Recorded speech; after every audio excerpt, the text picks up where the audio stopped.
All All right. right. Right. All right, folks. Welcome back to the Gatewalker Saga. And when last we left our intrepid band of adventurers, you guys were sitting in the guts of the Dragon Barrow, and you'd already kind of found a few of the traps. One you found the good way, and one you had found kind of the harder way. So hopefully, as we continue on, that is not going to continue. Your good buddy Sildar had run off for you to go and scout ahead at the next location that you folks have been considering hitting during your travels. And but last when we looked at you, you guys were down in the room with the sarcophagus, and I'm going to switch you over there in just a moment. But were there any other questions, concerns, or anything like that before we get moving into our current scene? All right, folks, silence is acceptance. So we're going to go ahead and move along with this. I will be running Damien, obviously, for today because Damien is obviously got some additional challenges that are going on with him. So when people come in and see that, that's why I am doing what I'm doing here. So, all right. Any other questions there before we go on? All right. Let me just go on. Going once, going twice. Sold. Okay, so everybody, we are moving on. Thank you very much for coming on back here.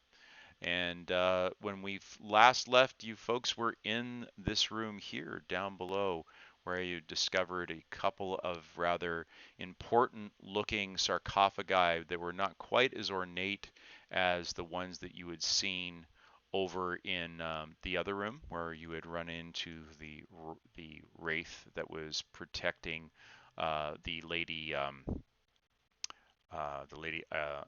forgot her last Bragathorn. I can't really remember what her last name was now, but I'm sure we'll be able to find it. Um, there's a table in between the two sarcophaguses along that south wall. There's a few elements that are there, funerary elements, candles, elements that may have been probably used in the burial itself, but they're all in fairly bad condition. There are two signs over each one of the sarcophagi. Unfortunately, they've rotted away over the years, and you can't make out the names of the two people lying in state in either one of them.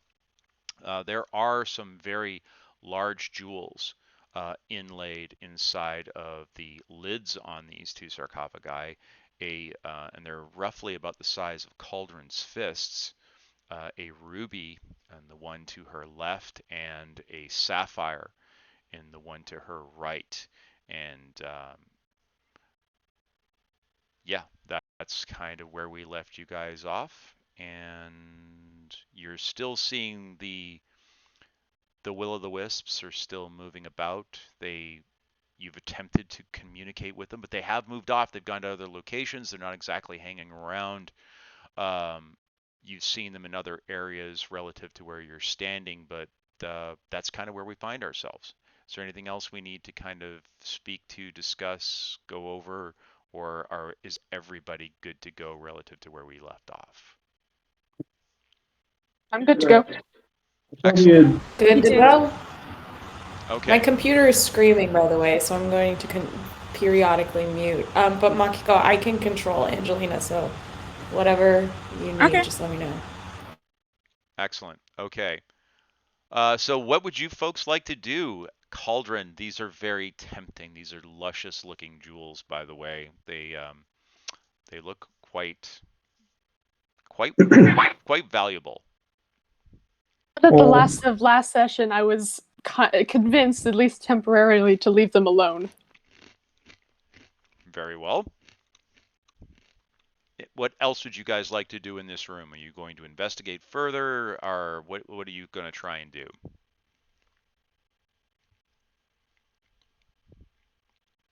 Yeah, but I'm getting a pretty strong feedback loop where I hear everything twice. Is there a way to turn off the sound to Twitch coming through the Yes, main? yeah. You don't need to follow Twitch if you don't. If you're following inside of the game, you don't need to follow the Twitch. You can actually drop out of the Twitch stream if you'd like, Steve. Or you could just pause it if you want to look at the chat. Mm-hmm. I think we should be, wary of messing with the sarcophagi in case we awaken any more wraiths. If there's anything else guarding these things. But I think we also run the risk of not figuring out, because the willy wisps, they don't want to talk to us either. So I'm wondering what is technically our next step here into finding that sword. There's 2 more chambers to look into, I think. I think those were guarded by will-o-wisps at some point. They might have moved on. I So don't know. was this one, yeah. Yeah, I wonder if we can just, because the last one we tried talking to just kind of like bolted away. So I wonder if we try to engage in the other ones, they'll kind of do the same thing. What exactly did someone say to them? Was it like, I think it was something along the lines of like, I can't remember. It was something about like taking us to the lady. Or like something about like Yeah, the thing about the lady where we have to like prove ourselves worthy to the tomb or something. I think we already did that, but when we saw the willies, we were like, hey, take me to the lady, and instead they just vanished.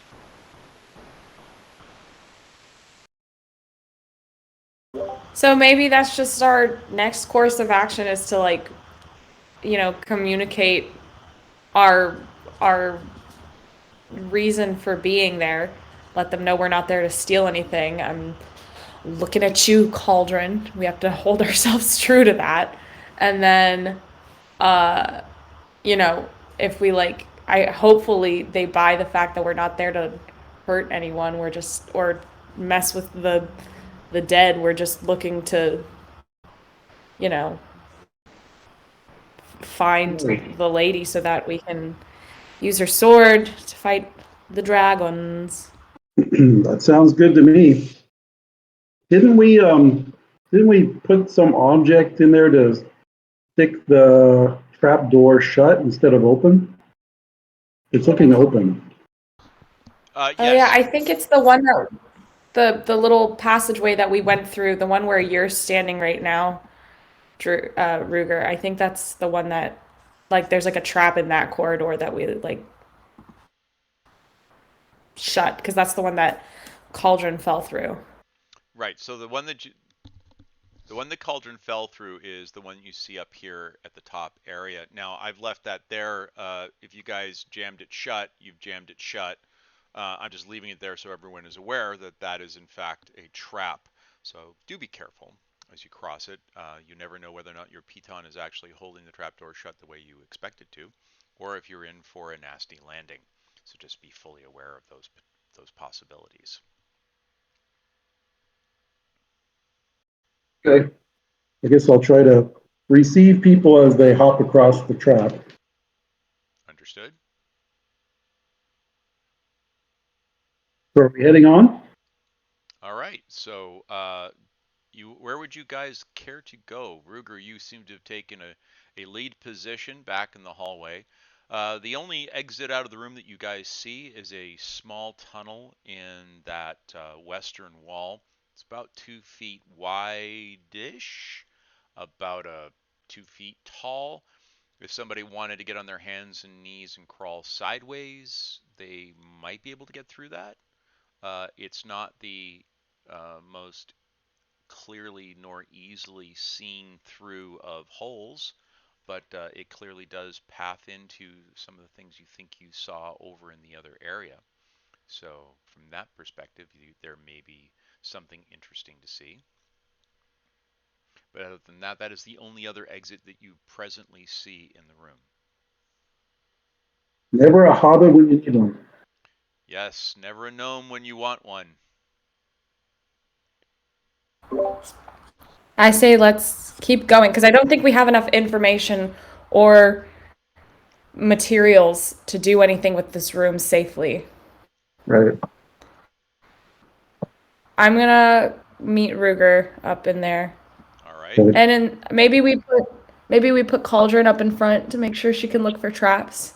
Okay, Yeah. sounds like a plan. Putting the thief in the front, the one that can actually detect traps, that's just crazy talk. All right, let's go ahead. I am close behind. I am close behind. All right, Is she still protected from poison, Kevin? she is. Her protection from poison spell is running, as you'll notice if you look in the conditions. We actually got that working, and that is now Good. working on her. So it's loaded up on there. Again, like I said, we had a few interesting oddities last week. Damien is going to offer to pull up rear guard as he did last time because of his ability to very quickly react in combat situations. He makes an excellent second place position. Druger can either cover your back, or you can have him move up front to back up Cauldron. Your call, guys. No, I'll go back and go up front with Cauldron. Okay. The Druid can come up if he wants, but I'll go where you want me. You know, my sword is yours.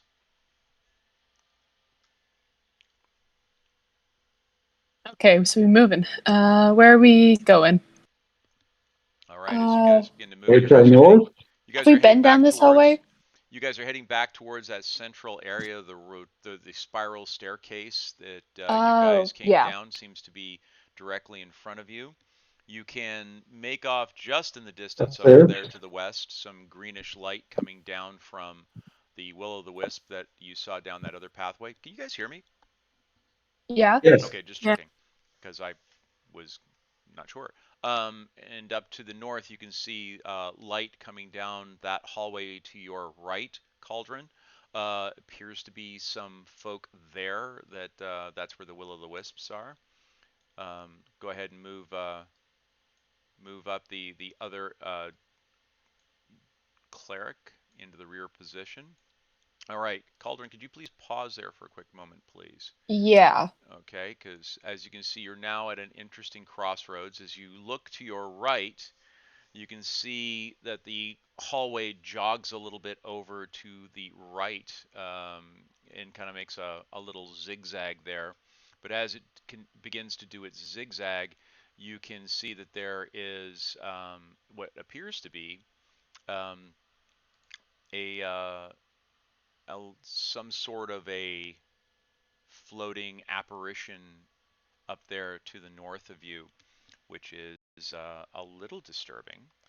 Not something you expect to see, but it would appear to be another will-o'-the-wisp. Hold on, real quickly, just a quick pause. DM, I don't know which desktop you're sharing from, but I think Angelina is seeing things in the Twitch stream that she shouldn't be able to see. I don't know if it's the room that we were already in previously, but I see like an image of, it's like a black and white image at the bottom room. Right, that's just a new icon that I gave for the horse because the horse did not have their oh, okay. Yeah, but I was like, oh no. let me reset everything here. Okay. Let me just check. Oh, good. Oh, okay. Yep. 1 second.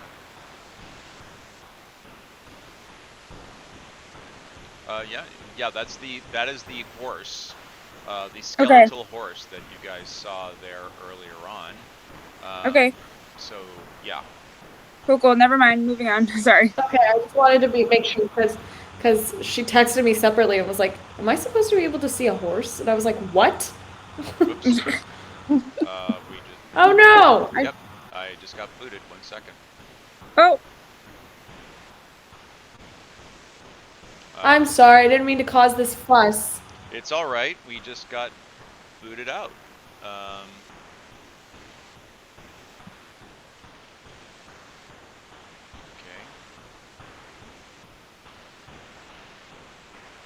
No, Dad, it's really simple. You're putting in something way too complicated.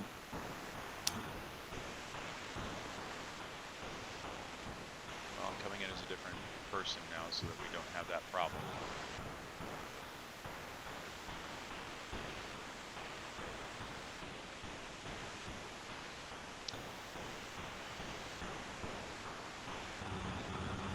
Whoa, it's asking me for an administrator password. Yeah, we got dropped. 1 second. Dun dun dun dun. Don't know why that happened. Should not have happened, but it happened. But hopefully Dad, do you just want to join as me then? it's okay. It'll be fine in a moment. It'll be fine in a Okay. moment. Yeah. Just got bumped. Fix this in a hot second. No sweat.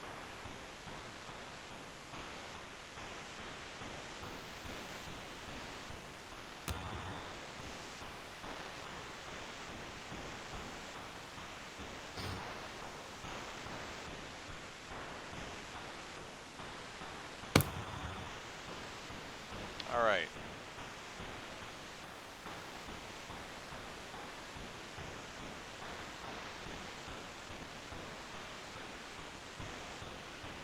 We're supposed to be Damien, so I'm moving Damien around, so that's no big deal. I'll just move Damien here.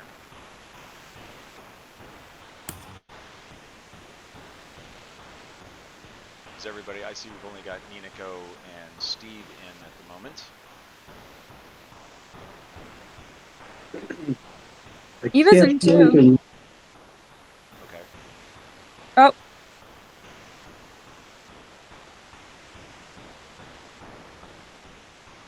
It's still loading on my end, I think. Okay. Mine too. I had to refresh the page.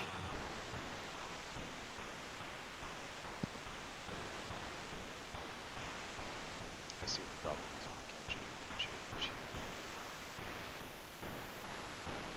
Machio, do you know you can access your spells and stuff on Foundry, right? So you can at least look at what you've got Yeah, in yeah. your spell book.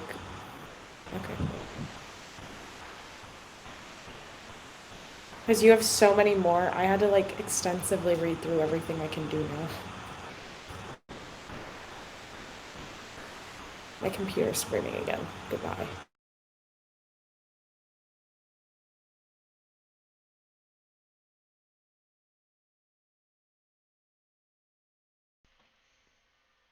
Okay. Let me know. We got everybody in. I see Eva, Ninako, Steve. I guess we have everybody now. All right. So moving right along. So Eva, you can see the path goes ahead of you. There's a split to your left. You can see another hallway kind of going down around the corner, heading back. Looks like it's very similar to the direction of the I guess you would call it the where the Will o' the Wisp was kind of hanging out. So let me know if that interests you. Otherwise, you could head up to the north. So which direction are you guys going to go? Double back, go to the left, go to the right? Which direction would you like to go?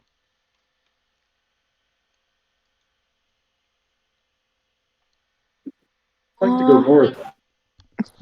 I guess we're going north. Can you move me? Because I'm still not loaded.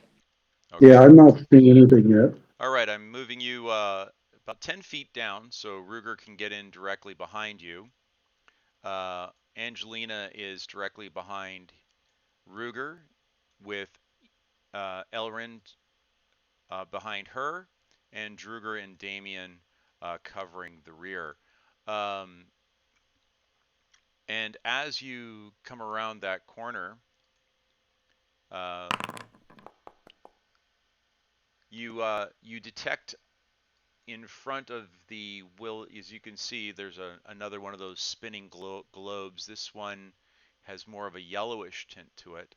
But as you do so, you notice that directly in front of this creature is one of the elements that you have seen many times already. You see that there is a strange looking patch of tile directly in front of it, and you're fairly certain that piece of tile is actually another one of the traps that you have already found in each one of the hallways thus far.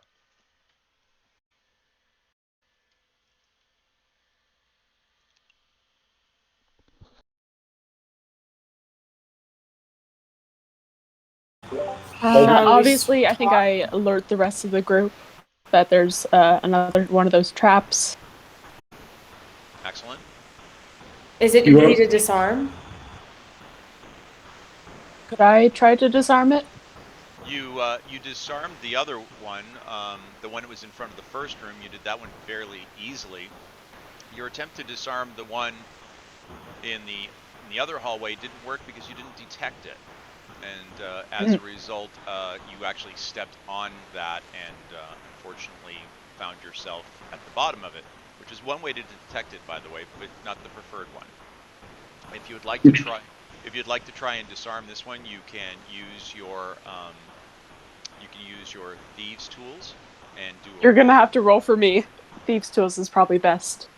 Just try F5ing on your browser and see if maybe that'll get you where you are, because it does show me that you're in there. Yeah, sometimes it just takes like one refresh and then it just I already needs refreshed update. once. All right. Um, All right. Let me look at your abilities then.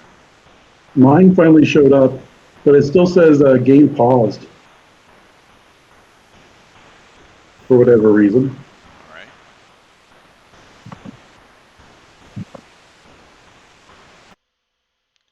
Looking at your inventory, your thieves' tools. There they are. Use thieves' tools. Supplies your dexterity. That is an extremely well rolled roll. You came up with a 26 and you only needed a 12 to be able to actually disarm that. So you were able to successfully disarm that trap. That trap is now locked in the door up position, and you have a high degree of certainty that people could walk up and down on that piece of tile, jump up and down, hoot and holler, and they'd be pretty safe. But as you come around the corner, you get a little bit of a better view about what's happening in front of you. You can see into a room that is slightly better illuminated. The will o' the wisp is floating on the other side of the door of that trap door, and as you proceeded to finish disarming the trap, um, that that will o' the wisp moved over here in front of a sarcophagi that you can see off to your left hand side, just uh, beyond the doorway by about 10 or 15 feet. There's another one of these ornate, very elaborately decorated sarcophagi.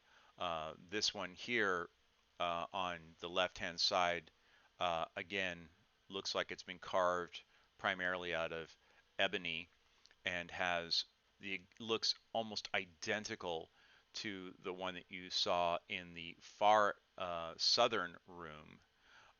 Has the exact same kind of jeweled eyes, the wonderful mother of pearl inlay. But the difference is that you notice that this one on the side of the sarcophagus has several scenes of battle between what would appear to be a female paladin or knight type of character with a very large dragon, and there are bones set into the design. Whether those are human bones or dragon bones, you'd have to get closer to be able to tell. And you notice that the sarcophagus on the other side, the right-hand side of that same doorway, looks very similar. This one has a will-o'-the-wisp that is emitting sort of a bluish white light, and that one on that side has very similar type of a design, does not have the battle scene on the side. And while there is mother of pearl inlaid into the design of the lid on this sarcophagi, there does not appear to be any jewels laid into that one. If there are signs identifying who these people are, you can't see them from where you are standing, which is a tad bit frustrating. But off in the distance, you notice in the walls, illuminated by the unearthly glow of the will o' the wisps, you can see that there are tapestries depicting battles and destruction of this dragon and this woman, and there appears to have been multiple encounters between the two of them if these were telling a story. And off in the far end, you're not sure, but you think you can see a rather large pile of bones to the far north, but you're not in an ideal position to be able to see them, and the light from the will-o'-the-wisps is kind of fading and not terribly clear by the time it gets to that distance. So let me pull you back a little bit. For those of you following on the Twitch stream, I'll pull you guys back a wee bit so you can see a little bit. And that's what you can see there.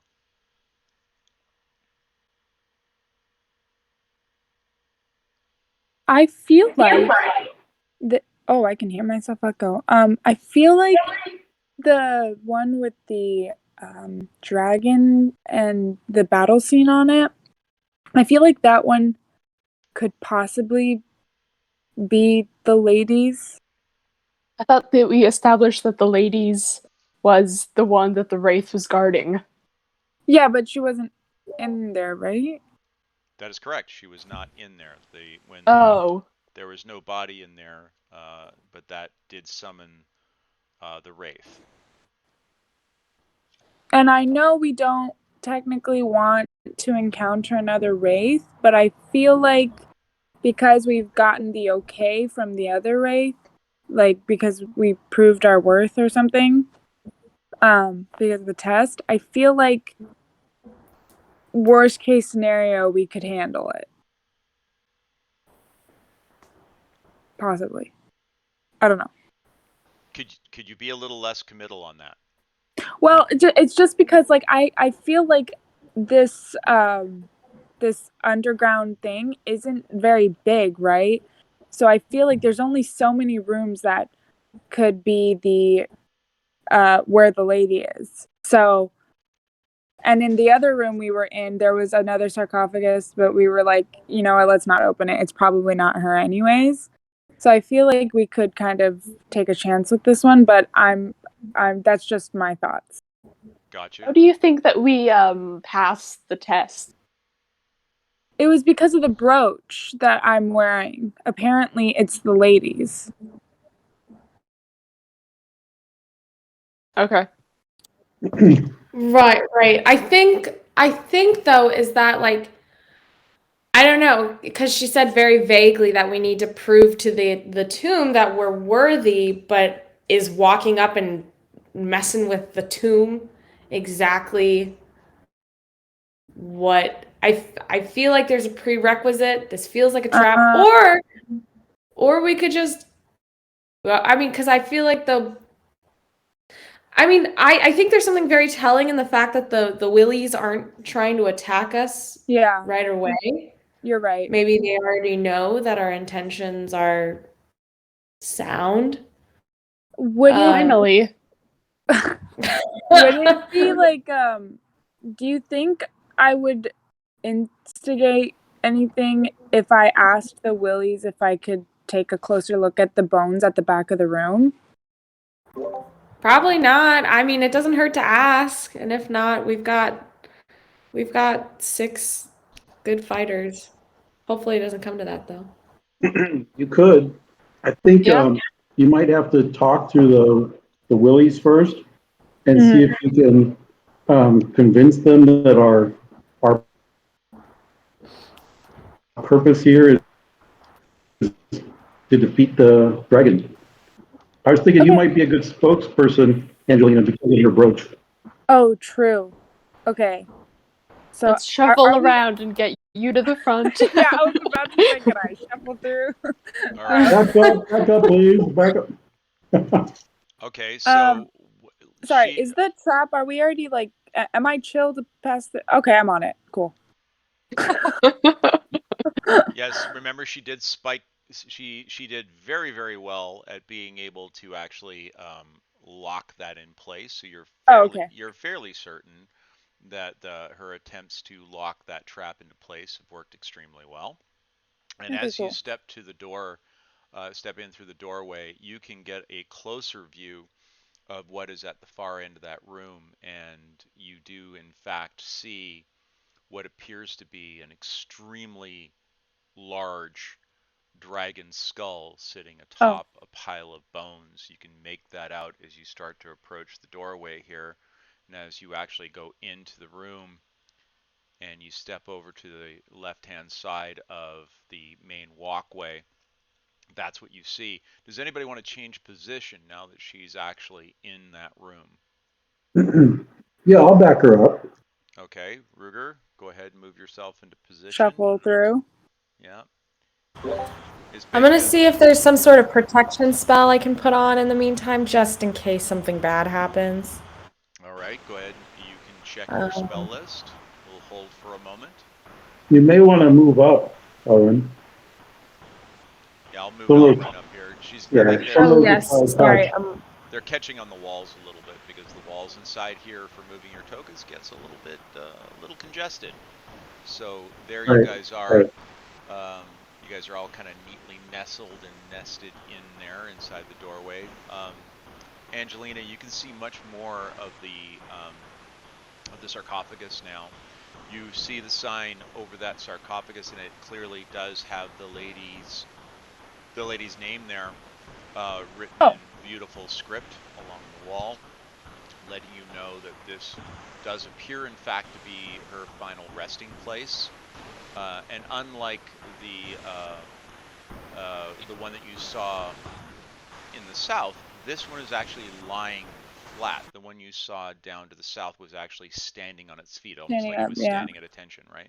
This one is actually reclined and lying on a stone tablet. And there's Okay. considerable dust on it, so it doesn't look like it's moved anytime recently.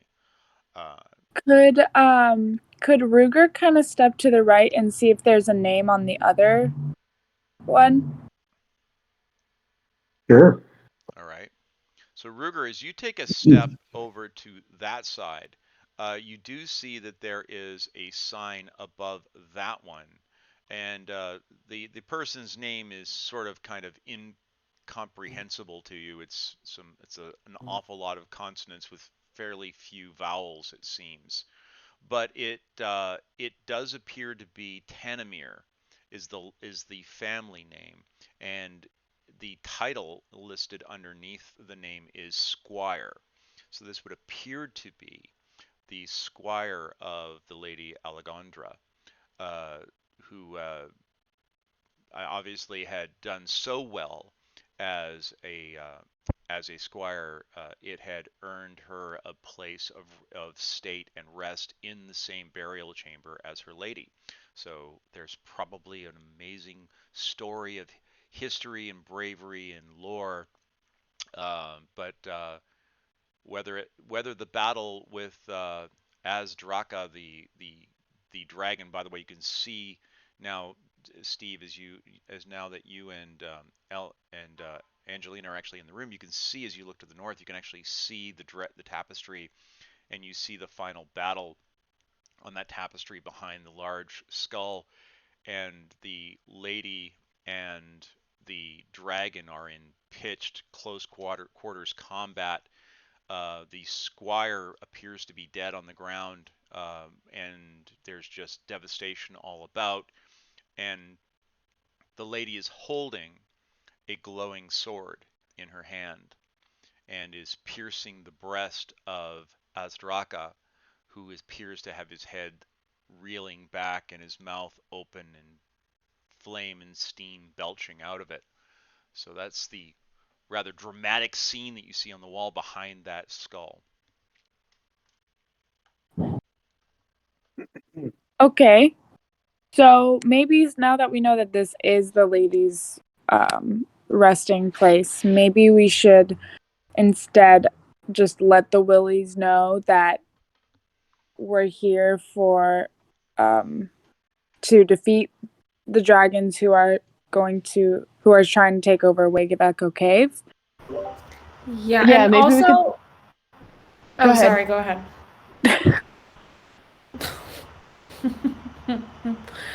I was gonna say, I think we should also mention that the Wraith did give us permission to wander these halls to find her. Anyway, Okay. sorry, what were you saying, Ava? Yeah, I was looking to say approximately the same thing. Okay. Cool. All right. So, okay. So I go up to the one in front of me. Take it away, girl. And Take it. I say like, we are not here to steal. We are not here to, vandalize or take anything from this burial site. We are here just for help. We are here to try and defeat the dragons, just as the lady did many years ago, and we are searching for anything that can assist us in the protection of Wave Echo Cave and this realm. And we have been given permission by the Wraith in the entrance to roam the area peacefully. So I'm going to go ahead and have you roll on. You don't have intimidation. You're not really intimidating, but I'm going to go ahead and allow you to do a quick roll. Charisma? Let's go ahead and use her charisma. Exactly. This will be an ability check. Sounds like a persuasion thing to me, Yeah. but it's your call. Yeah, but it's using her same charisma bonus. It's essentially the same thing. So you finish speaking to it, and Did you roll or can I roll? Can you roll? Yeah, I'm playing Angelina. Oh, I'm sorry. Okay, yes. In the future, I'll go ahead and let you roll.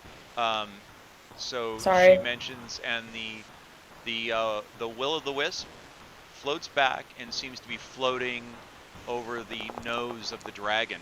Yeah, we'll stick with mine. Stick with mine, I said. Yep, we'll stick with yours. Sorry, I didn't realize. Oh my god. No! Getting snotty gets the party killed. Just warning you, it happens every time. So, anyhow, nonetheless, that was hilarious. I didn't catch that you'd already rolled. I'm sorry. Yeah, because Dad, I don't think your rolls are public. I didn't even know that you rolled either. And that's okay, because like I said, what we're kind of working with here is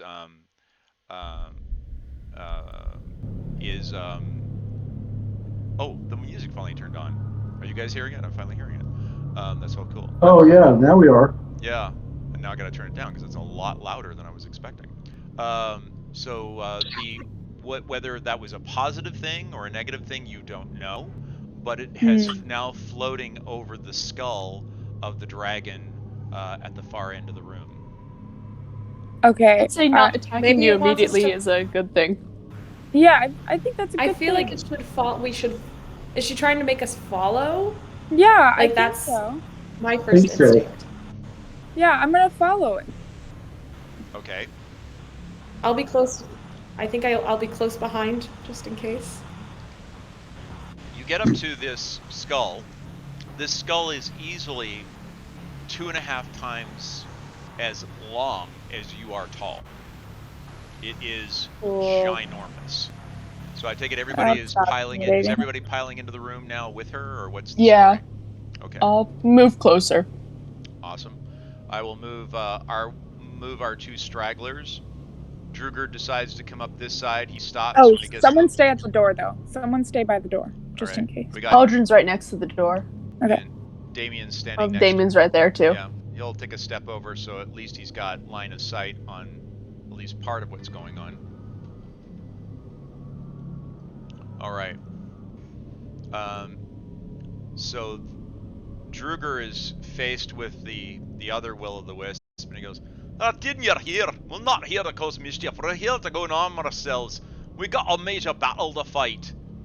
And as he says that, this one goes and moves up right next to its kin on the other side of the dragon head. Angelina / Elrin, please give me a perception check for our good friend. All right. So she has a +9 on her perception. Holy crap. I did not realize that. She's got great perception skills. She got good eyes in this realm. In this realm, not Yeah, in seems reality. like it. Seems like it. So, Angelina, as you look at the top of the dragon's skull, you notice that inlaid along the bridge of the nose, just behind the nostrils, up to where the eyebrow ridge comes, essentially Hey, set. could you repeat that? You cut out for a moment on my end. I was just saying, Angelina, as you look down at the dragon head, Okay. you notice just behind the nostrils, leading up to where the eye sockets and eyebrows start, set into the skull is a sword, a Hey! rather beautiful looking sword. Even though it's been exposed to the elements, it shows no sign of any kind of tarnish, damage, degradation. It's quite a lovely looking element, as a matter of fact. Heck yeah. Okay. I feel like maybe I should like do some kind of spell just to make sure that it's safe for me to pull out, because I know that we got okay from the wreath, but like just in case. I don't know. What do you guys think? Does someone have detect magic? I have detect Montego magic. does. Yeah. Wait, do I have it ready? I can't. Hold on. No, you don't, but I think you I have have. detect I have good both. and evil. Oh, I have detect good or evil. You do have detect magic, but neither one of us has it ready. Well, I feel like either it's leading us into a very good trap, or it's leading us to the sword on purpose because they've heard our pleas. Yeah. But I would suspect the latter, and I would just go ahead and pick it up. Okay. Or I could pick it up with Mage Hand in case it's trapped somehow. You could indeed. So how's the party going to proceed? Gonna move up there. Yep. Damien and Druger do the same. Damien's keeping one eye on the door. He's kind of standing with his back to you guys right now. You can actually come one forward, Cauldron, if you want. It's up to you. Doesn't really matter. The range is like 30 feet. Oh, true. I thought you might want to take a look at the skeleton. Oh, yeah, true.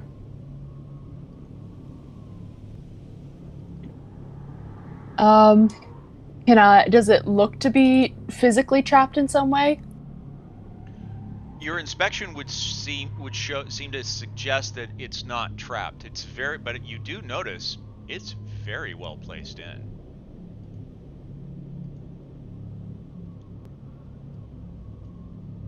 Could I attempt to grab it with Mage Hand? You certainly could try.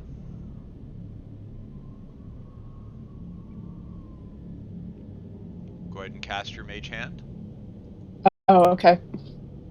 If you would like to try that. I mean, if that's what you want to try, you absolutely could try using Mage Hand rather than your own physical body to remove it. Absolutely. It would not be an issue.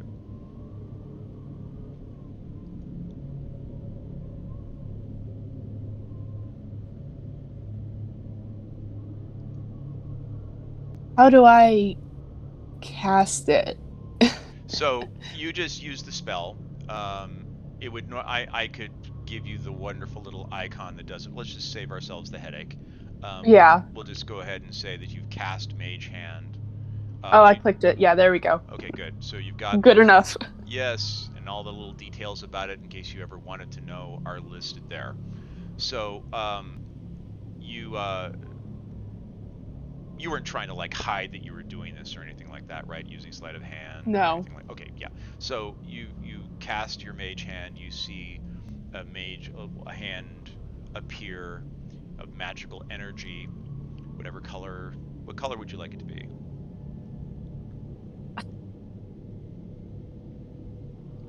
Do you care? Not really. Okay, then we'll say because you're Cauldron, it's red because you are a fire elemental. An orangish, reddish, almost like a burning hand reaches down, puts itself around the hilt of the sword, and picks the sword up from the skull. And as soon as you do that, all of you feel a very cold blast of air coming up from behind you, coming up from the hallway. And you notice that the will-o'-the-wisps have seemed to have changed ever so slightly from what they were looking like a few minutes ago. A few minutes ago they looked rather quiet and peaceful, and now they seem to have taken on a slightly different color. They were both sort of a nice blue and a nice yellow, and now they seem to have turned into a slightly darker, more menacing type of hue. Oh, come on. And they are floating in front, and you hear a voice echoing inside of the chamber, basically telling you, interlopers, everyone, please, No! for initiative. We did it all right! You told me to go there! This might be the right way. This might be the only way. Jesus.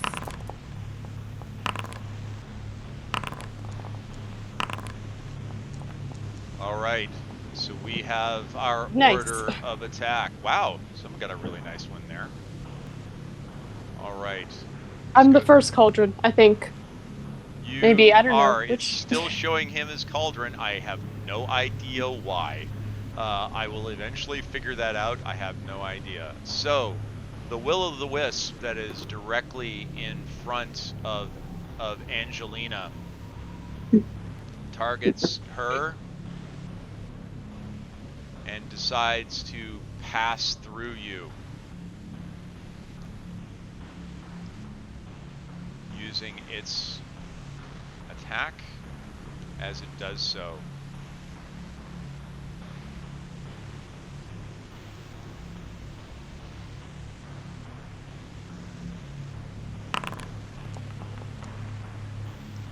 As it passes through, tries to pass through you, Angelina, you get the sense of a tingling sensation on your skin, but it passes harmlessly through you and appears on the other side of you before then blinking out of existence. Wait, what? So I just ate it, basically? No, it passed through you onto the other side and then trying to like faded out. Oh. Huh. So, Okay. Ruger, it is your turn, sir. Well, so did we roll for initiative because we're in combat Oh with no, I'm the the second cauldron. Okay, yeah. will-o'-the-wisp? You're in combat, is what you know, my friend. Just use me as a shield. I'll pick up Angelina Angelina and hold her in the Angelina the way. meat shield. Angelina the meat shield. Yeah, should I attack? It doesn't. I'm not sure they're looking for us to attack. It just tried to attack Angelina. Most definitely. But where did it go? Well, I'll do an attack and cast Shield of Faith, I guess. Okay, So the bonus action would be Shield of Faith. Alright, so cast Shield of Faith on yourself, correct? Yeah. Okay. Alright, target. Let her rip. You have Shield of Faith running on you, sir. You have a wonderful blue glow about you of holy energy. And now, use your attack.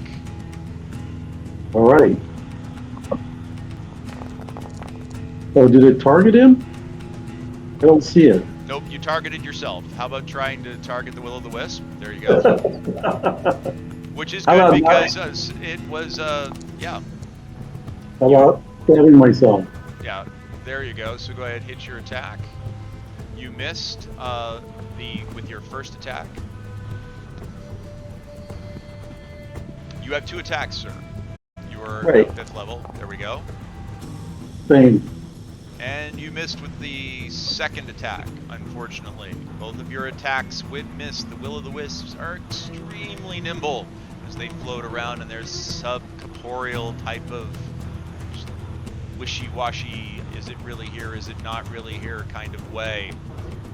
Alright, so moving along. All of a sudden, Cauldron, you feel something push you. As it pushes through you, you feel a little prickling on the back of your neck.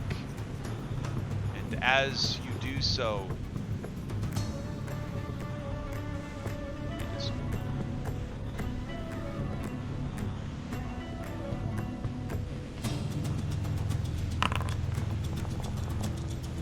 you feel something slam you in the back as hard as it possibly can.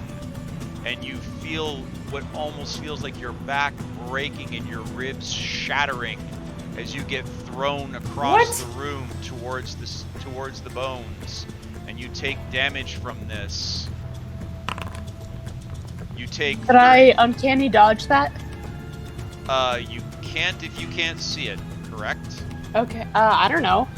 I don't think you can if you can't see it. Probably not. So it's invisible. Correct. Oh. Yeah. No. Nope. Okay, time to switch opponents. I'm going to take on the invisible one. You guys take on the other one. All right, so that really hurt, and Cauldron's in big trouble, unfortunately. So Cauldron has been slammed into the bones and is now gasping for breath as she's had the wind knocked out of her.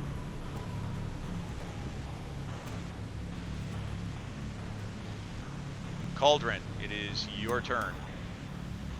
I would like to target this guy and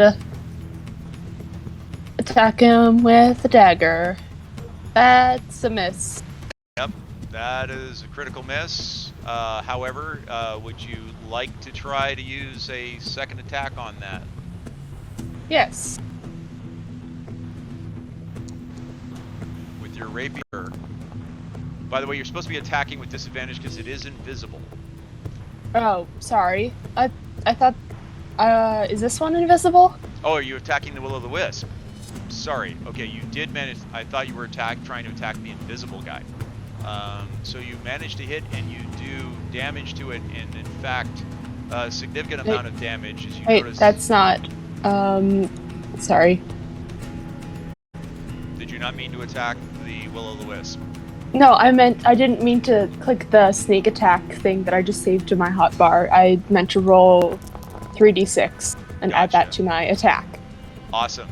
So you take off another 12 points of damage. The will-o'-the-wisp is now vibrating violently and spinning much faster than it was before. It clearly is in a high degree of distress.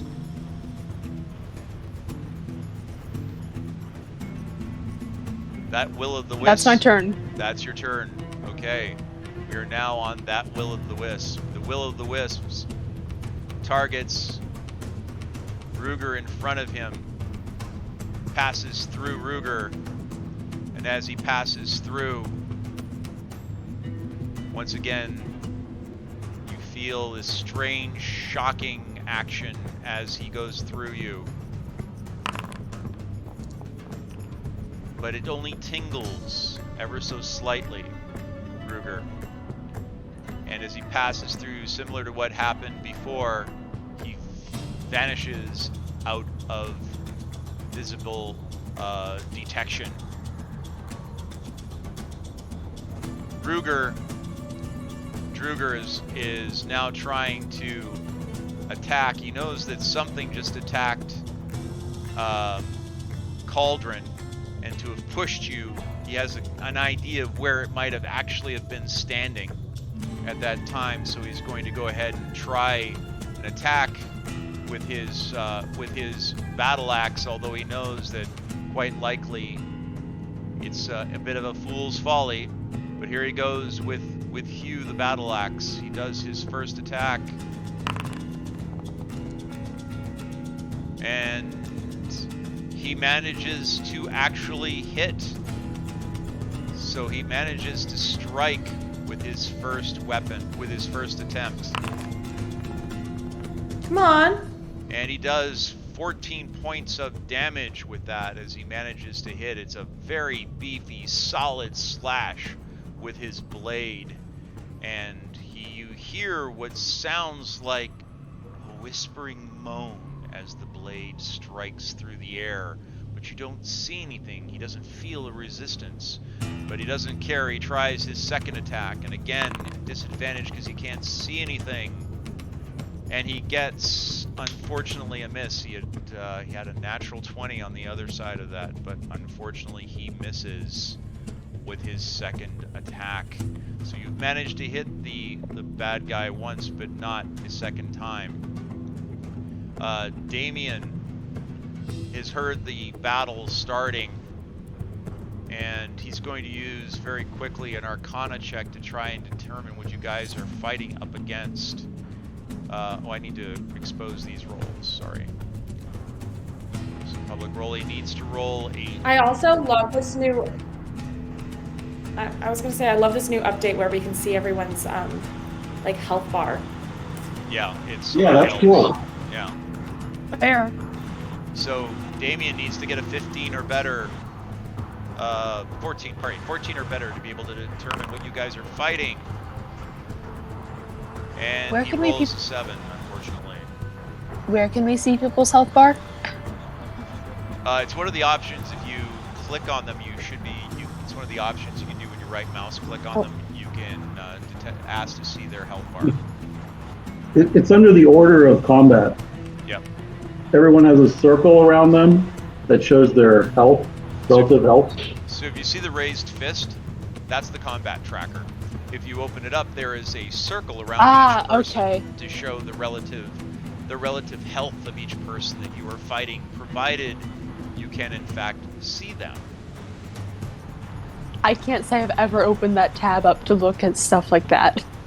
Well, now you have it. Now I have. Now you've got it, so you can't say that you haven't done it before. So,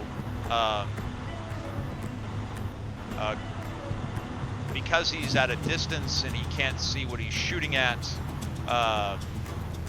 Damien's going to make an attempt at using his firebolt to strike, but once again he's also at a disadvantage as he tries to attack.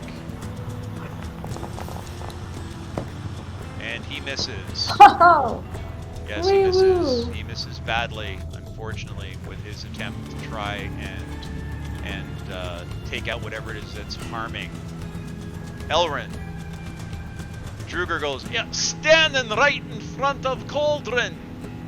And he's pointing right there in front of you to give you an idea of where you might want to target. 1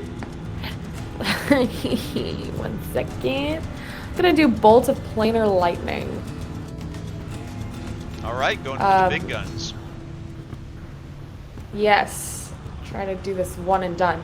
I don't know how to target it since I can't see it. How do you want me to proceed? I will target it for you. Okay. Alright. And I'm gonna roll. Let her rip. Bing bang boom. You have to roll with your attack Oh, has to be with disadvantage. So you'll see the attack button come up and it'll say attacking with disadvantage. If you don't know how to do that, let me know. I got it. Alright, so your attack with disadvantage is a 16 and you have managed to actually hit with that. So as you shoot, all of a sudden you see the bolt of planar lightning go into the area where that weapon, where the creature is suspected to be, and you see the tendrils of energy enveloping a slightly humanoid shape as it strikes there. The damage from that weapon, from that spell, is significant. Let's go ahead and have you roll that for me, please. The first thing I go and look for the spell. I need to go. There we are. Bolt of planar lightning. There we are. Nice shot, Elrin. All right, so give me two. I need to get 2d6 and then 2d6. Yes. 2d6, I'm rolling that. Bing, bang, boom. All right, And the then creature takes 2 radiant more. damage first. Yes. And then bing, bang, boom. You roll an 8 and a 7.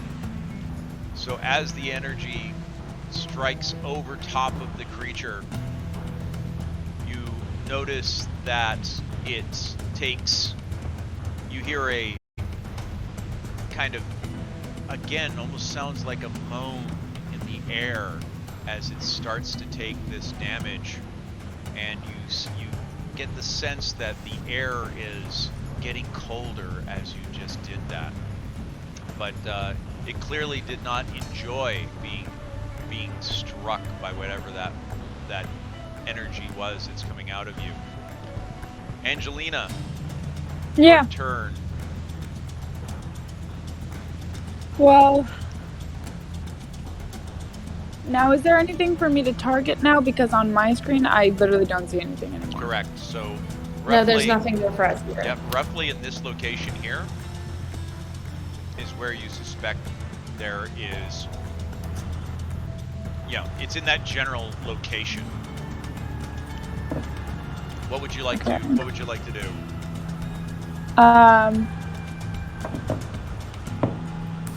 I'm trying to remember if this is a spell that I have as Ravina or as Angelina, but it's where I can hold something captive, basically. Hold person, and that's Angela. That is Ravina. Dang. Yep. Okay. And because you didn't take any damage, there's no chance of you having. No, she has it as. No. Oh, she does. She no, does Angelina have has hold person. All right. And it is prepared. Yes, All she right. is. Okay. So I can, if you target, I can roll. There is something I need to tell you though. It has to be something you can see. You can't cast that spell on a person on something you can't see. It says Okay, fine. choose a humanoid that you can see within range, and you can't see anything right now. Okay. I feel like if we I know they're invisible, right? I feel like we could like splash a bucket of mud and it'll That form. actually works. If anybody has flour or I was Birds? thinking about using fog to do that. I feel like that would just make it hard to see. Like, would it just- fog Let me doesn't see what. stick to something. yeah, it I has to think stick. I have grains or Okay. something in my inventory.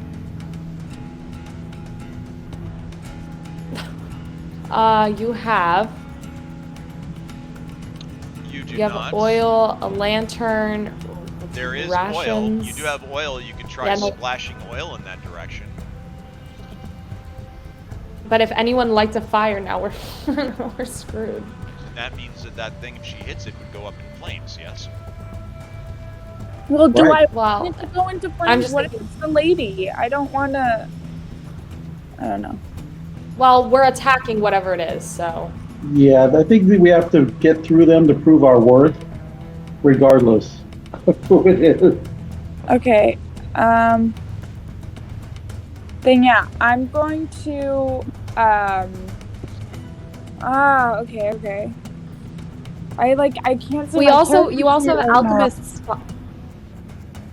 There's also an alchemist's fire if you want to.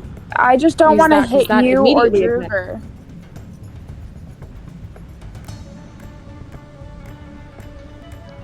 You can I don't throw it wanna- into that. You can throw it into that spot. Okay, I'll do that then. All right.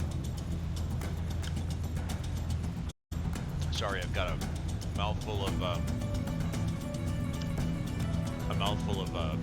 what do you call it?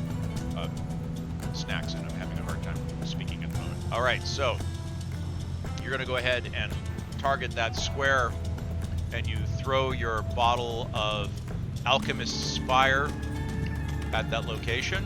Oh, I can't throw it. I can't throw it. I'll do it. All right, I'll do it for her. Oh, and you Nice. miss, but there is now a What? flame. You missed because you rolled a 20 and a 10. Unfortunately, that means that you missed. But the good news is you also didn't set anybody else on fire, which is kind of nice. And I'm sure the other people that are standing around you are probably very happy that they are not burning as well. So let me just quickly. Okay. So you throw it and it landed here, and there was a loud explosion as the alchemist fire went off. And for a brief moment, you guys aren't sure, but you're pretty sure that you saw what looked like a human form standing in the center of the flame that is there in the middle. You can kind of make out that there were some feet there, but it quickly went out as a result, unfortunately. So it was an interesting concept, and it might have actually worked if you had managed to strike your target. Well, Alrighty. Ruger. Okay. I have blind sense. I'm going to try a branding smite on the one in front of me. Awesome. Because of that, you can in fact see. So when you attack, you have blind sense as a feature? Yes. Correct? Alright, so you can detect. You can pick up this elemental energy directly in front of you. And you can, between having seen the light burning for a brief moment ago from the alchemist's fire, and now with your detection, you can kind of make out this humanoid ethereal silhouette directly in front of you. So go ahead, target that person.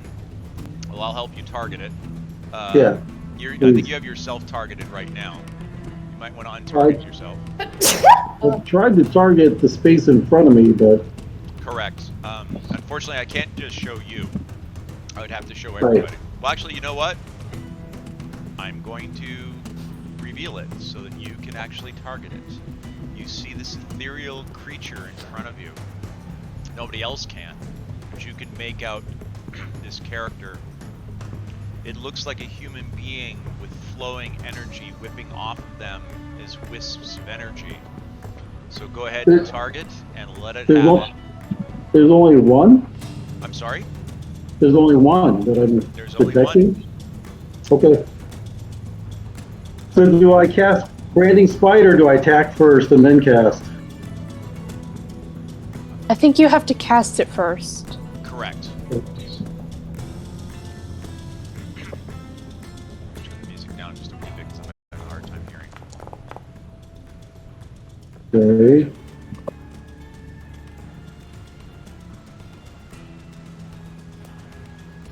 Alright, so you casted Branding Smite, now do your attack.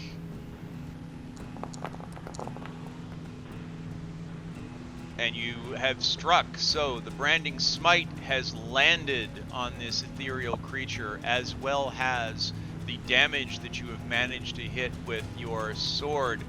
However, well, both of your swords are magic, and they both managed to hit, and they managed to do damage. You notice that the creature is now swirling, the energy is swirling far more dramatically than it was, but you get the sense that as your blade was passing through it, that physical attacks might be slightly unusable against it. You have to be very careful about the kind of physical attack that you use. You sense that the damage you did should have been far more significant than it was, but for whatever reason, you notice that it was not as dramatic as you were expecting. Okay, so it took the radiant damage though? Yes, it did. And it's lit up now? The radiant damage seems to have been the most powerful impact that you hit it with. The physical attacks seem to have been somewhat, what's the word I'm looking for? Diminished? Yes, significantly so. So now everybody can see it though, right? No, just you. No one else. Because you're nobody seeing else it can with, see Branding Smite? No, because you have blind sight. You can see it. You can make Right. out this figure, but nobody else can. But the spell on the sword, Branding Smite, makes it Oh, emit a dim light in a 5-foot radius. oh, that's right. Yes, yes, yes, yes. So everyone can now see it. So no one has disadvantage on attacking this thing now. That's what I was hoping for. Yes. Excellent. Unfortunately, you have also now attracted this thing's attention significantly. It has just decided that you are now the biggest threat in the room. And you are. Well, I'm glad I made somebody's list. Exactly. So the creature has. You notice that the energy is building up around this silhouette significantly. And all of a sudden it reaches forward towards you, and you feel this force as it swirls about your body and shoves you towards the wall viciously.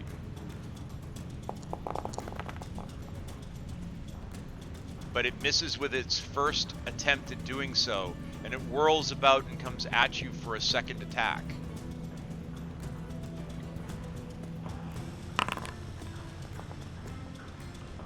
And it misses with the second one as well.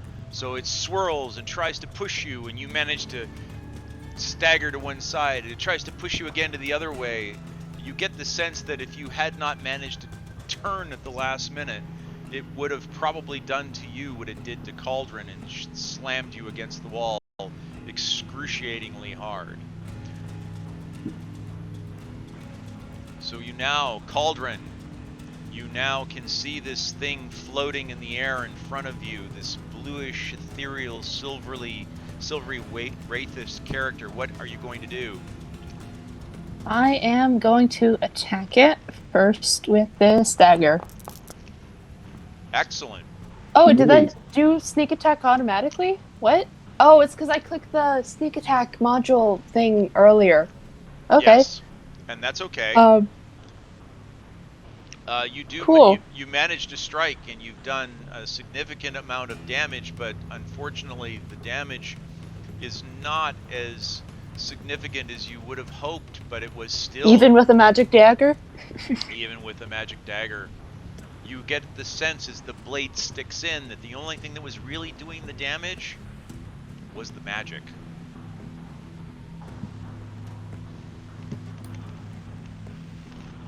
All right. Anybody got any spells? And second, sorry, I didn't take my second attack. Oh, that's right. I'm sorry. I forgot.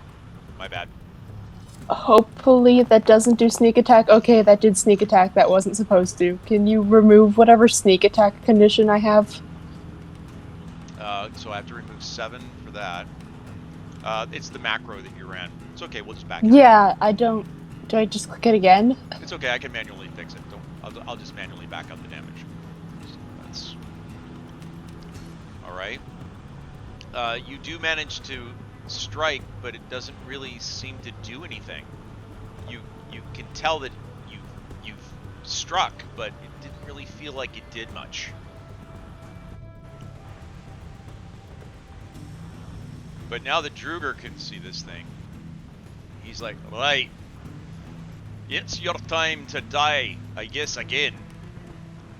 So he goes and targets this ethereal creature, and he pulls out Hugh, his magic battle axe, and he attacks.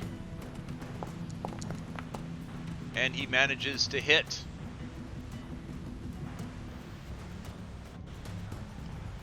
We'll use his slashing damage.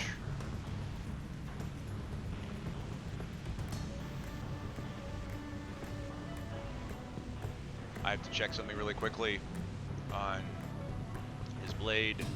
Nope, doesn't have anything special to do against these kinds of creatures, which is kind of sad, but oh well.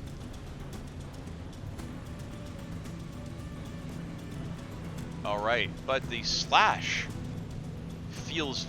You can see that the slash from his blade seems to have elicited a stronger response from this creature than your actions with the blade did,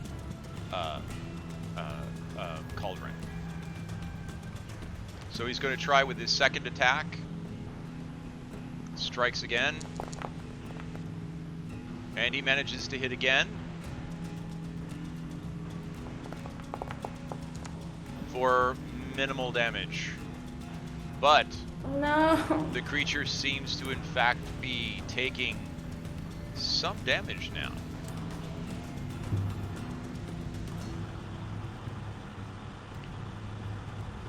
Sorry, someone is texting me.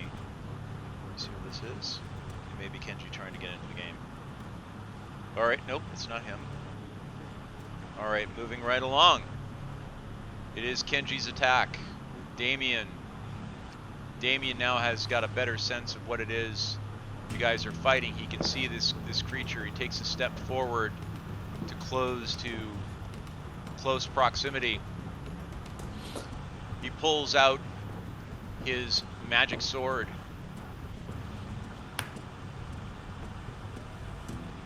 And he tries to strike with it. He tries to slash. And he manages to hit. He does a decent amount of damage with it. His second attack, he tries the same thing. He strikes again with his longsword talon.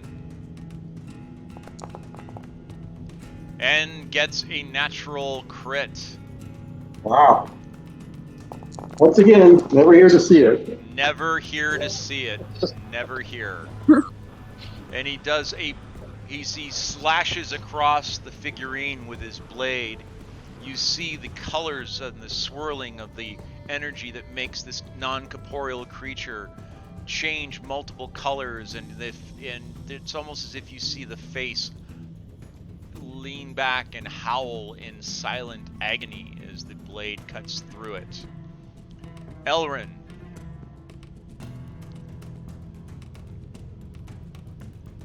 Elrin. Sorry, I was muted. Let's see here. Neither of these are truly undead, are they? The Will-o'-the-Wisp or the Invisible Stalker? The Will-o'-the-Wisp are undead, but the Stalker, the Stalker is not. Ah. Let's see here. You hit him pretty good last time. Can you do that again, or was that a... I sure did. Gone. Yeah, he seems to react well to lightning. Ooh.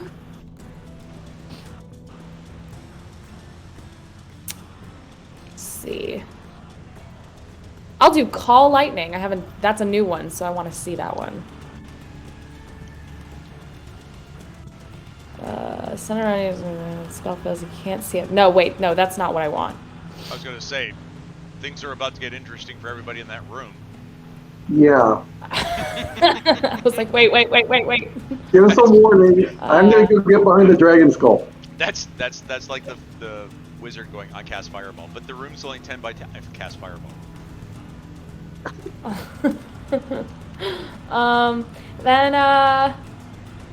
Screw it. I guess I'm just gonna do the bolt of planar lightning again. It worked well last time. All right, so. target him. This isn't disadvantage anymore, is it? Nope. Great. Thanks oh wait, to, I just targeted myself. Hold on. Yeah, don't do that. Ooh, a nice solid hit. Go ahead and roll your damage. Give me 2d6 and then a 2d6.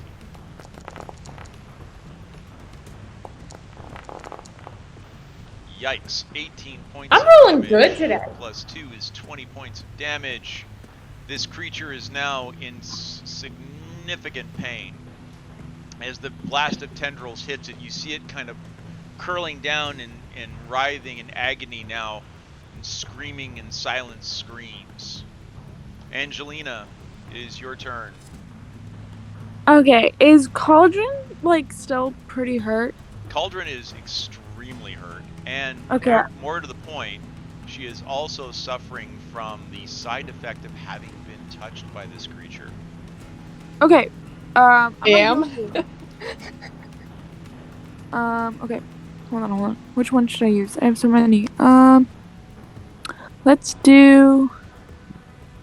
Is Prayer of Healing good? Yeah.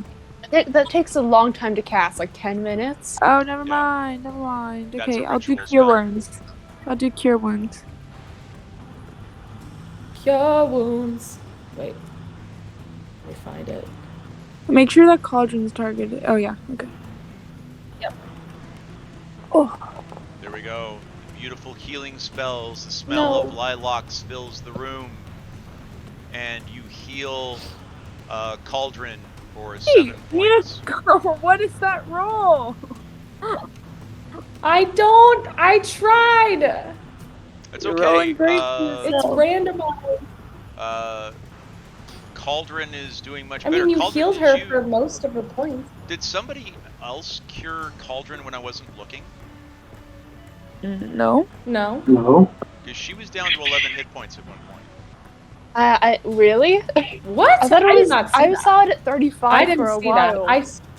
Okay, all right. Yes, I that's must what have I saw as well. I must have been looking at the wrong icon. My bad. It's Yeah, so I wasn't really that hurt. I was like, Oh, I thought you got your clock clean. Okay. Yeah, that's what I thought too. Because when the thing like threw you. Yeah, I thought Right? I thought it had done far more damage. That's cool. I mean, but the Cauldron, you're starting to feel cold. Okay. All right, Angelina, that was your turn. That was your action. Yes. All right. So, moving forward, no. Ruger, your turn. Yes. Let's target it, hit it with a divine smite this time. Awesome. So go ahead and target it, hit it with your weapon, and casting Divine Smite. And I'm going to add a spell level to make it a second level. So it'll do like 3d8 if I hit. That will be rude, but please do.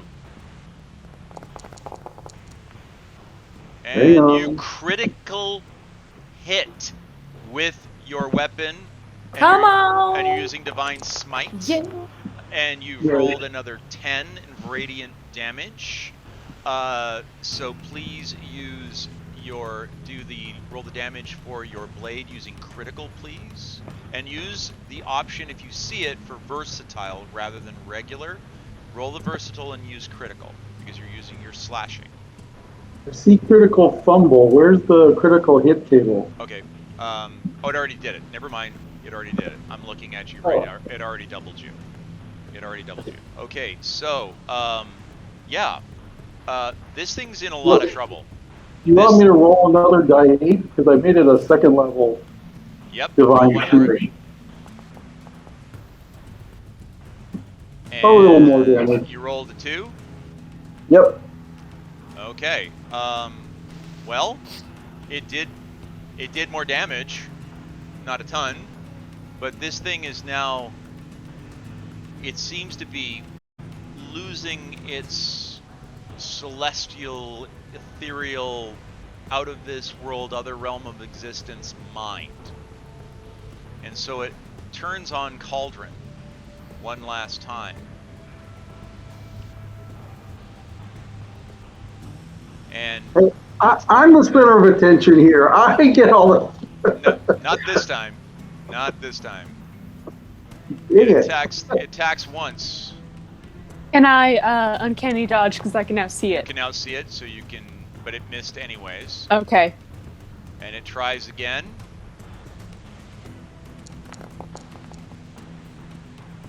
And it would hit, but you're using uncanny dodge. Yep. So uncanny So that's just dodge. half the damage. Correct. So rolling its damage. It does 3 points of damage to you. Let me change this to half because you used uncanny dodge and apply. So now you should have only had 3 points removed from you. I think it did it twice. Yes, it did. So it should be 39 points. Sorry, it did it twice. There we are. So you get shoved up against the stones, the bones one more time, but this time you were prepared for it as it happened. and you are not quite as shook up as it was before. And it is now your turn for retribution against this otherworldly nemesis.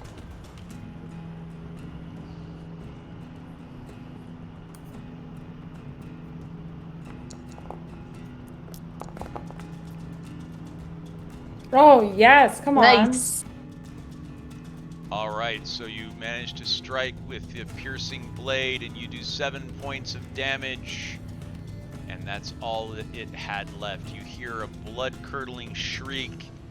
The light begins to grow in this character, and suddenly there is a large flash, and it vanishes from sight in front of you. And as it does, you see lying on the floor where it was standing the blade of the Lady Alagondar and her weapon, and you see runes written on the side of the blade that inscribe the word Dragon Slayer on the side. Oh, that's so sick. Wait, does that mean that we just killed the lady? We killed her invisible stalker. Correct. So So as it's you not Her actually protector. as you guys are standing there, I don't think it was. you see the wraith from the other room suddenly appear in front of you. You hear the shrill voice saying, You have proven yourselves worthy warriors. You may help yourself to any remaining treasure in the catacombs that may help you. Always honor the blade. Always honor the lady. and with that, Aldrin bolts to the room with the giant gems. and he fades out. So Cauldron, do you wish to go into the room with the gems and go and retrieve those back in the sarcophagus? Yes. All right, go ahead, move yourself down there. It's like everybody's kind of like, where did the thief go? It's like you just see this little like cartoon of smoke as she goes barreling out the room past you. Is it to my right or is it down? I can't remember. To the right. Okay.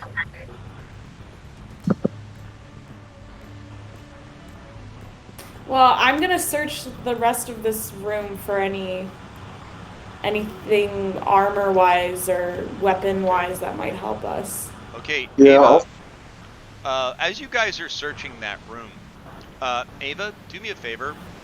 You're starting to feel really, really cold. Okay? And I need you to do a roll for me, please. First thing I need you to do is I need you to give me a perception roll. Perception. Yeah, and you need to beat a 12. There we go. Nope. Okay, you rolled a 7. Okay, as you Oh, what? rolled a 7 on your perception, yes? Oh, sorry. I was looking at the the damage roll for the dagger. No. You rolled a 7. So Okay. as you grab the large ruby and you take your dagger and start prying it off of the sarcophagus, it cracks in the middle and you realize that it's paste. Just as you realize that, you suddenly find yourself, you hear a slight hissing sound, and as the hissing sound begins to get a little bit louder, you realize that you're sitting in a cloud of gas, green, noxious, poisonous gas. Fortunately, thanks to Yes. I have protection of poison. Yes, you do. So the protection that is running on you just means that you have to smell you're like, it smells like an egg fart. And you are now breathing in this stuff. But you're none the worse for wear, a little embarrassed and slightly pissed off. Can I, is there a mechanism that is doing that? Can I try to disable that? It's already gone. It's already there. Okay. But it's just you're in a bit of a cloud that may last for a little while. It's kind of a green, foggy kind of environment. You're sleeping by your own campfire tonight. Yeah, and I would actually probably recommend not getting too close to the flame, because it is rather sulfurous and a little bit like a cistern, and not a clean one. Do you want to go try the other sarcophagus? Yeah. Okay. Probably look at the other gem. You look at the other gem and you realize that it also, as you now are up closer to it, you can tell that it's not real either. And you can see the mechanism in the handle of the sword. It's obviously tripped to another booby trap, linked up to that sarcophagus. Would you like to try and disarm it? Is there any like other stuff of value on the sarcophagus? Not on the sarcophagus. You don't know. There might be something in the sarcophagus. I'll try to disarm it. Alrighty, go ahead. Give me a thieves tool. You need to beat a 12.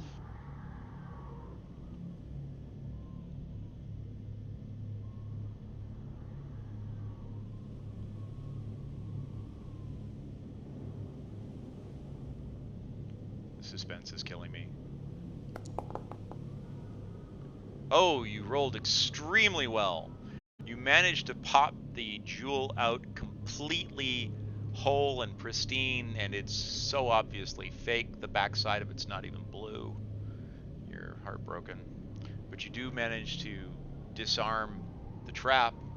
It does not go off. And as you open the lid of the sarcophagus, you find the remnants of its inhabitant.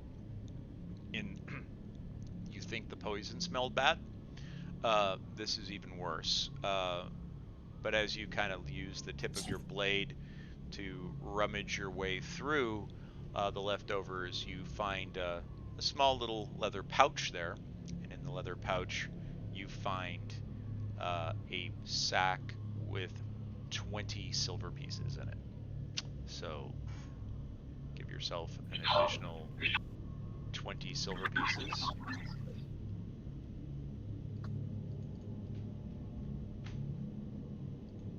Hold on a second here. I think we got one person who's AFK. That's fine. Gotcha. So Calder, let me go ahead and add those 20 gold pieces. Oh, sorry. I just did that. Okay, cool. That's fine. So you've already done that. So, but you're noticing that the room feels a lot more colder and damp compared to what it felt to you the last time you went through that area.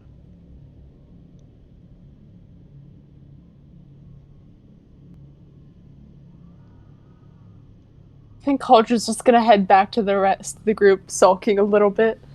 All right. Can we get maybe Damien and Angelina to look in this room for armor or other things? All I right. guess Peter and I can open the sarcophagi, but we'll probably have Calder to take a look at them first.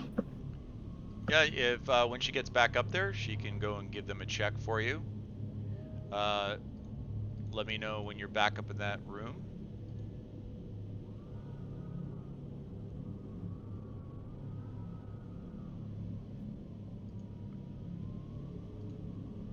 Nearly there.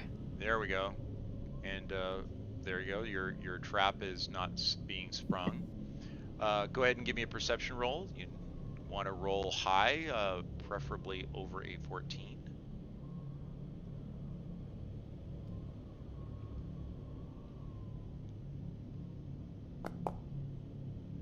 And you hit a 14. You notice that it's not trapped at all.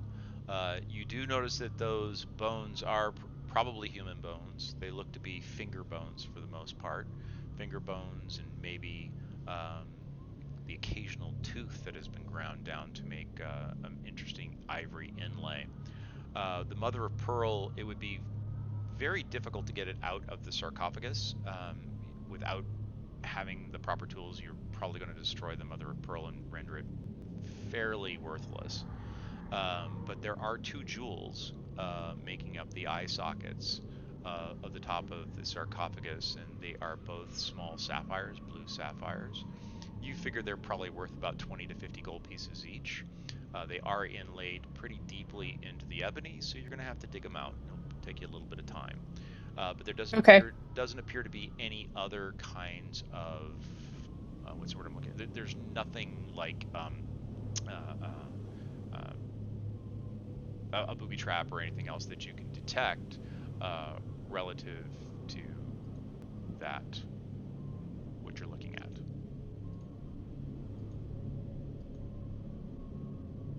Okay.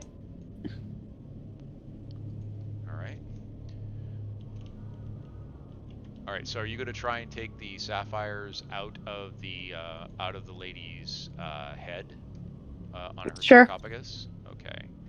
All right. You fumble around for a little bit, but you do manage to get them out. Each one of them is worth 50 gold pieces each, roughly.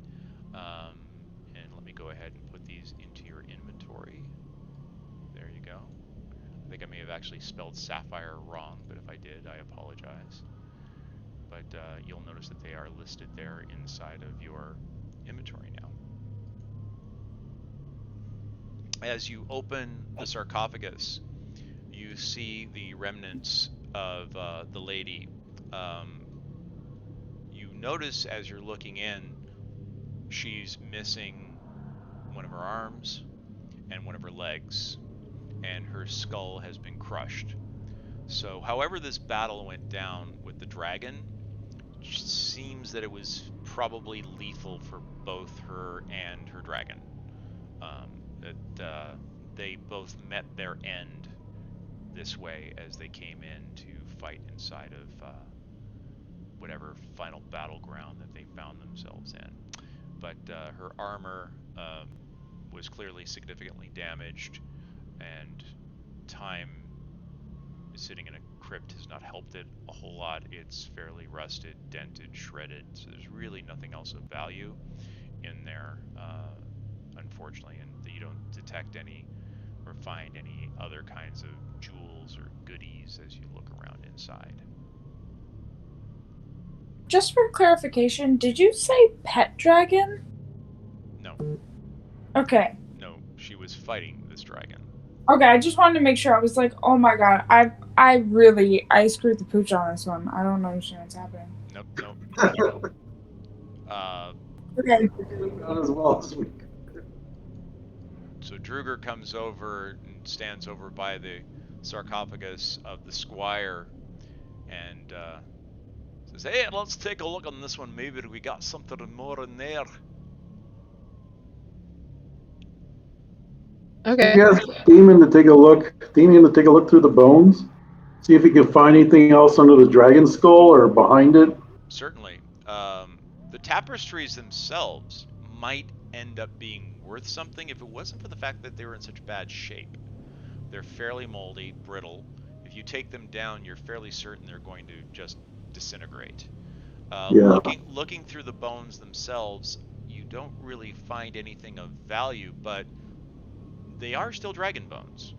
And the skull itself is really kind of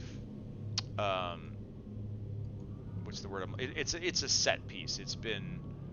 Uh, it's been sort of encapsulated in waxes and in resins to try and preserve it so that it wouldn't fall apart. But there are a few bones on the ground that you can find that you can take, and as a result, as you look around, you find about 3 or 4 of the bones themselves. They're fairly heavy though. They're slightly over a pound each, but you're pretty sure that you could fetch anywhere between 10 to 100 gold pieces for each one of these. So it's worth taking a look at. Um, Taking them into town and maybe getting them appraised. Okay. We could probably take a couple, All right. maybe 3. All right. So Sure.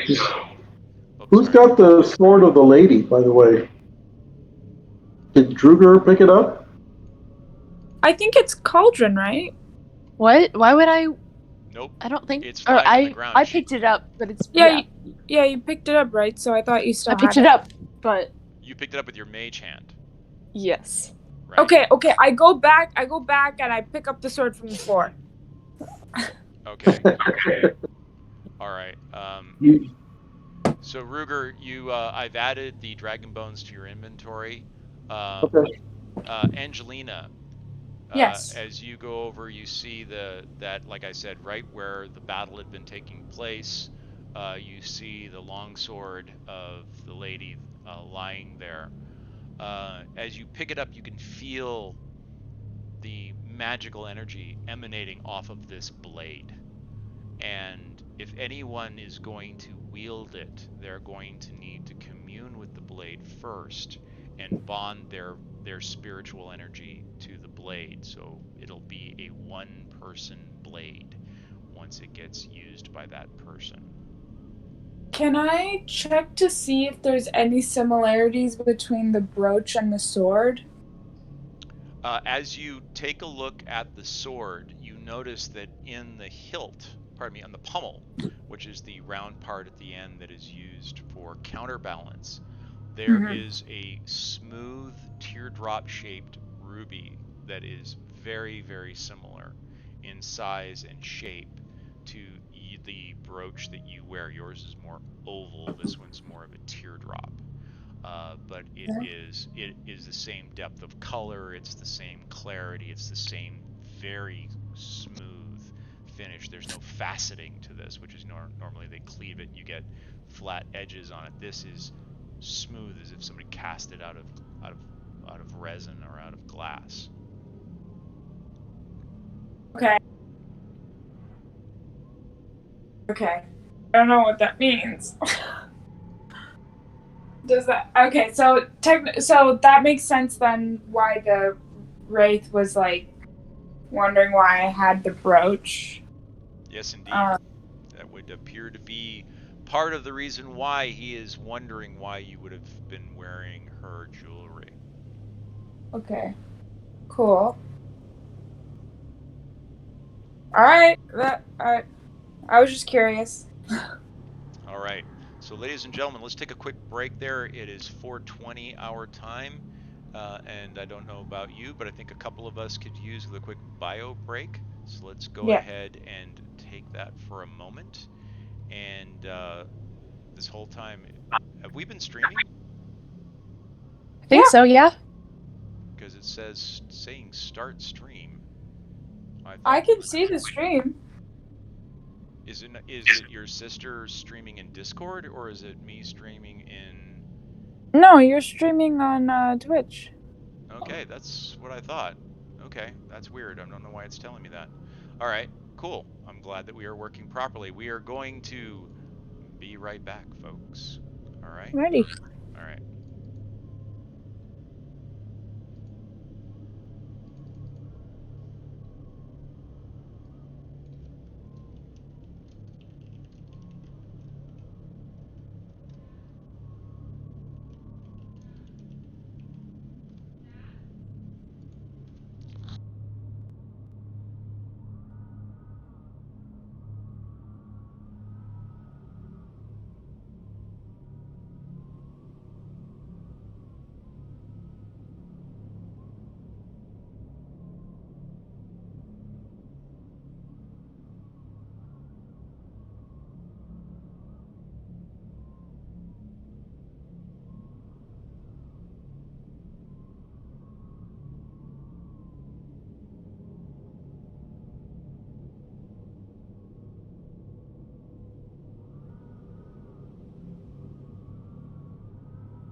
Hey guys, I'm back.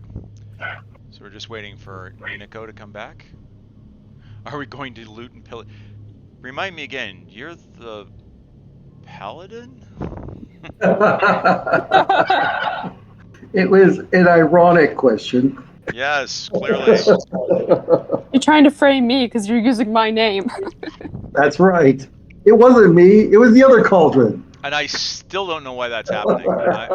I went in and double checked your icon, and you are not Cauldron. And more importantly, I went through the whole player, you know, UI assessment to make sure that you were pointed at the right person. I still do not know why that is happening to you. It's kind of frustrating, quite frankly. Sure. Yeah, I don't understand it, but you know, maybe I'm just not meant to. Maybe that's my challenge in life is I'm not supposed to know. So, Cauldron has not informed the rest of us about her feeling cold because that's very unusual for a fire elemental. Yes, you would think, wouldn't it? And she has not told any of you, but you guys through Hmm. metagaming have been able to hear it. True. Hi. Sorry to interrupt. So Elrin will be back in about 10 minutes. She has to walk her pet dog. Yeah, she's my daughter, and I live here, and I know. I know. But I thank you know. for I'm just telling me. kidding. All right, we are now back Elrin into has a gameplay. familiar too. Was that? Elrin has a familiar too. Just Yes, kidding. yes, she does. Yes, she does. All right, so we are now back. You are seeing the stream still? Just want to make sure that you're seeing the stream on Twitch. Yep. Cool. All right, just wanted to be sure. Not To sure be exactly. honest though, for the most part, I don't really look at the screen because you describe it well enough, so I can figure it out. Theater of the mind, and God only knows there's should be a theater in my mind. But yes. All right, we're going to go ahead and continue on. You are in the depths of the catacombs. The will o' the wisps are gone. The wraith has faded away. The traps are still very much alive, as Cauldron can tell you. As she comes around, you're like, did, did you fart? Did you fart? It was the turnip soup, wasn't Oh, yes. Yes. it? Oh, Where did you find turnip stew?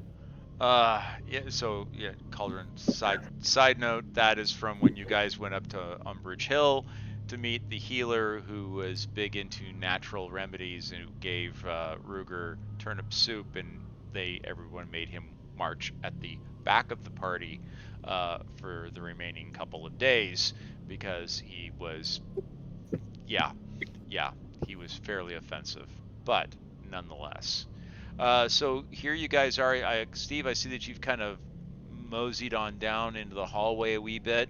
Everybody else is still kind of still hanging out there with the dragon head. Everyone, I assume, is going to kind of like make their way back into the main room so that you guys can kind of get a better look at what's going on. Um, Cauldron, I'll let you move yourself. Um, Druger's Yep. going to hang in behind you there. But as to make a long story short, you really don't feel like there's really terribly much left inside the immediate area that you guys are in that you'll be able to really make out at this point in time. So, all right. So, We already looked at the details of the writings and the pictures, right? yes, I mean, Okay. like I said, from everything you could discern, there clearly were either a number of battles between this dragon and this lady.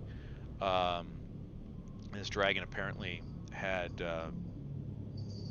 really did a number on there's a port that's burning, there's a castle burning, there's a city that's burning, and you know there's depictions of these two fighting on mountaintops and fighting in fields and fighting in a castle until finally the final battle, which is the one at the front of the room, which presumably based on the condition of the dragon and the condition of the lady and the condition of the squire, resulted in their cumulative demises. We'll just put it that way. Okay. Cool. So, who among us can wield the sword? Is my question. Well, anybody that is qualified to yield a longsword. Right. So That would be the two fighters. Damien has a war bonded sword. Correct. Well, if he takes it, does it replace the other one, or what happens to his?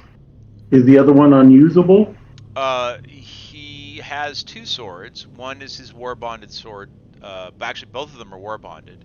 He would either have to disconnect from one of them to war bond to that if he wanted to, in fact, have it war bonded. But he could definitely use the long swords. The second one he has, which is silver, which is not a is magic, but it is not. There's no bonus to the magic. It's just it's a magic silver sword in order to be able to affect damage against creatures that must be hit by magic. So there's that.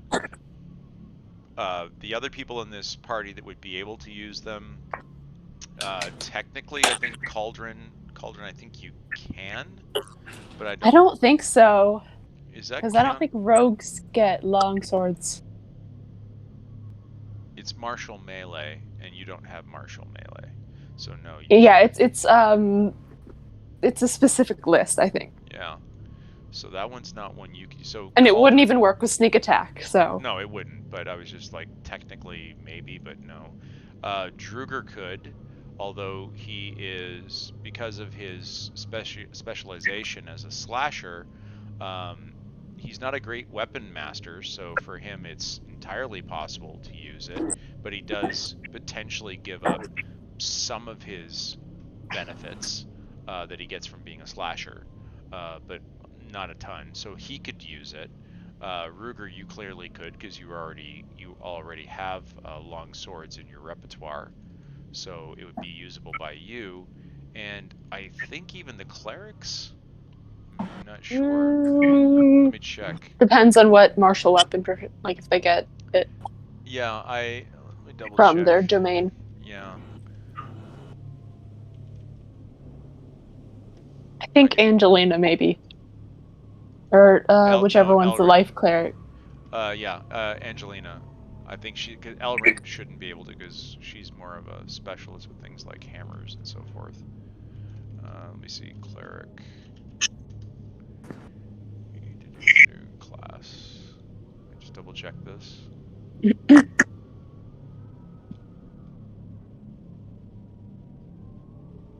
Yeah, light armor, medium armor, shields, and simple weapons, so technically not, but because life domain gives you martial abilities.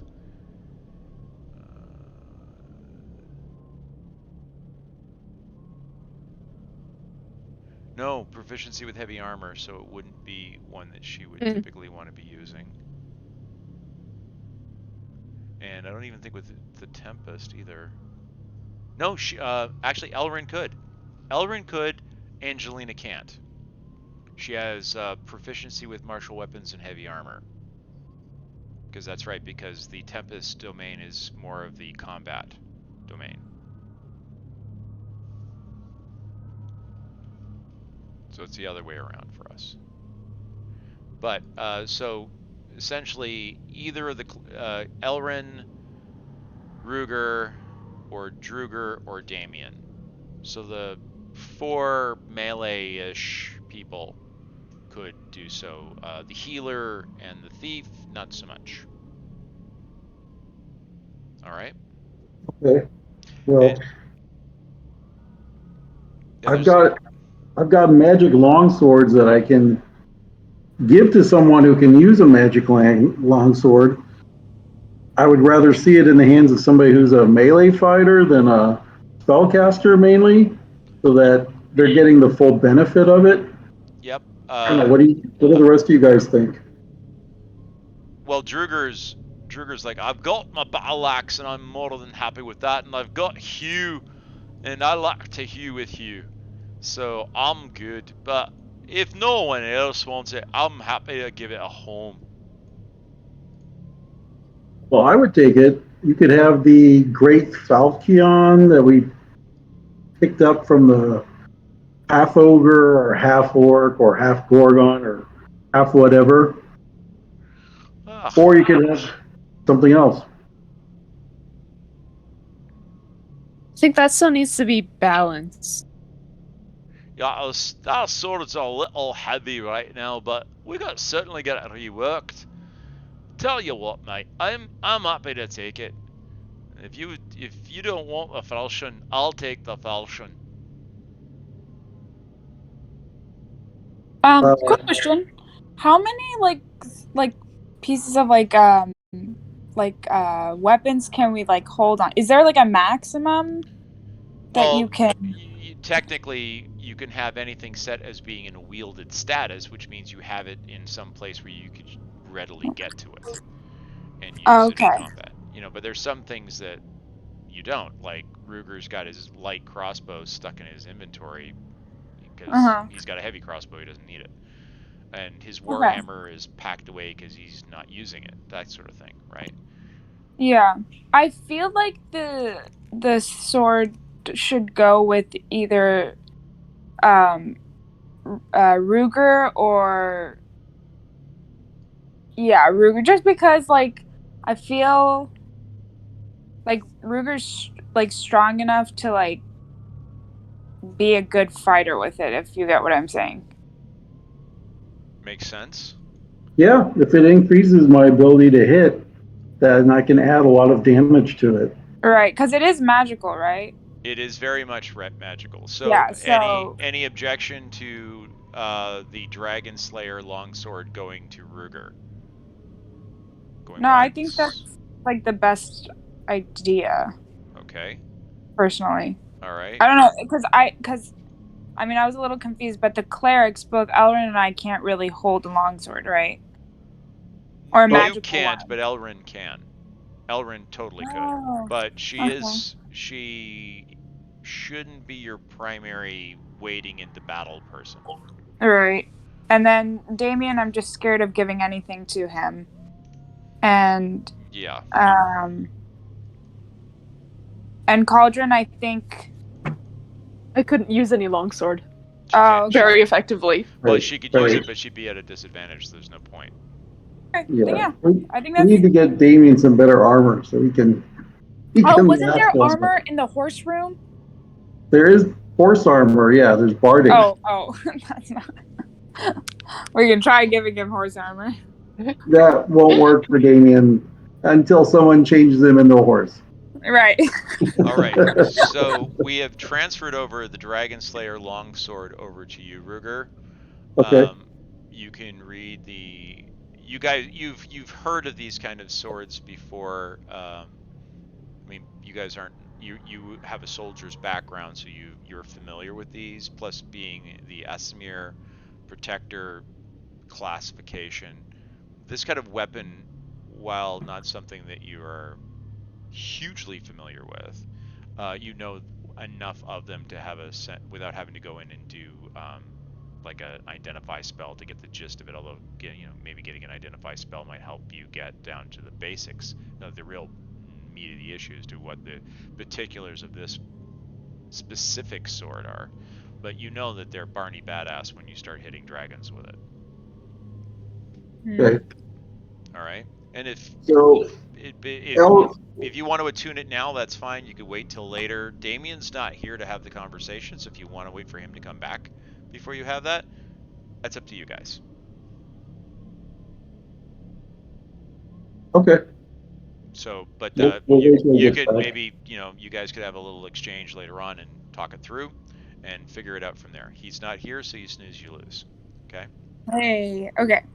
All right. So, but so they're still partial. Druger's like, are we gonna look at the rest of this place, or are we gonna sit here and have a picnic? Say that. Well, Ruger, sorry, we were figuring out some logistics. I was about to ask if we've gone to the right of this hallway before. You have, well, you mean to the west? Yeah, the west. Yes, you have not gone to that direction. Okay. Cool. All right. I think we should go there. I think we should go there too. All right. Cauldron's like, I smell money. I smell money. So yeah. So I think it could be a trap.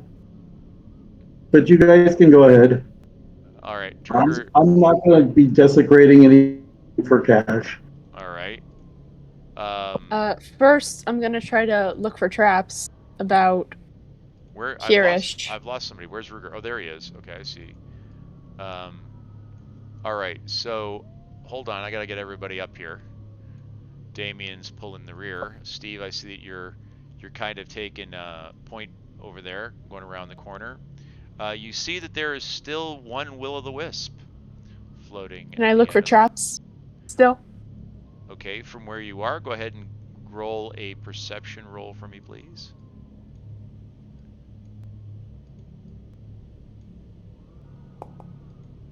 I'm just here for security now. All right. And I'm not going too far. Yeah, you're not going far. Once again, you detect that there is a strange, slightly out of place set of tile on the floor directly in front of the will-o'-the-wisp, and you're fairly certain that that is another one of those floor traps with the drop down into the spikes right there at that junction point of the hallways. Can I try to disable it? By all means, walk up to it and go ahead and give me a roll on your thieves' tools.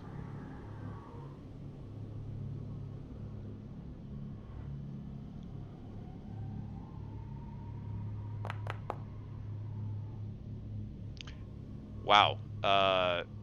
You proficiency, never let it be said that proficiency and skill bonuses don't have something to be said for successes. Yes, you are able to go and lock that in the open position so that it is locked in place so that it will not collapse.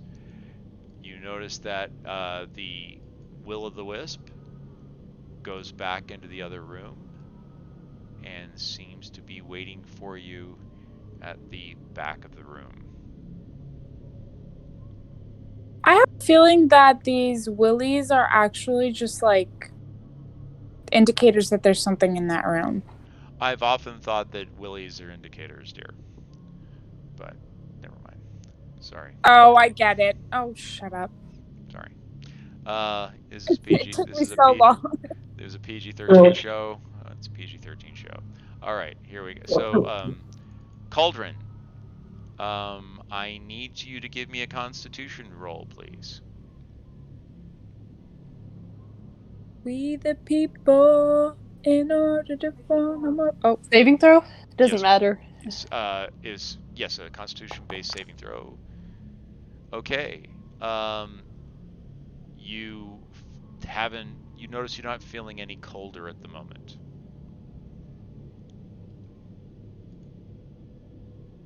Okay. Does she look any different? Roll a perception for me there, my friend.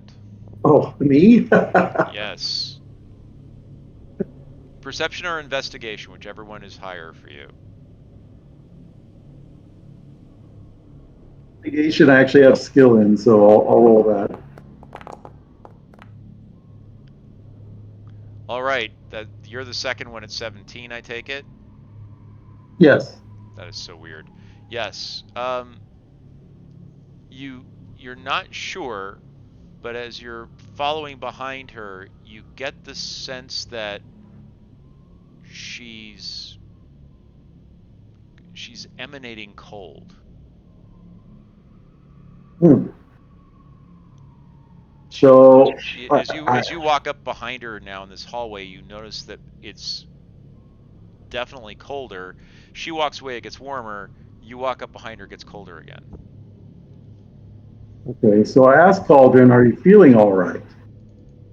No, You Right don't now, normally yeah. feel cold. You feel warm usually. Okay.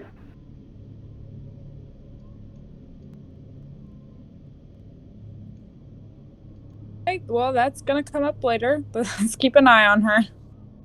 Yeah, that was weird. So, Angelina, I'm wondering if you or Elrin want to try to turn undead on the Will o' the Wisp because they're undead, I think. I don't think I have that. I think Elrin does. I do. Oh, I think all clerics can turn undead, can't they? Doesn't turn undead just make them walk away? I You guys can depends on what destroy how them. hard they are.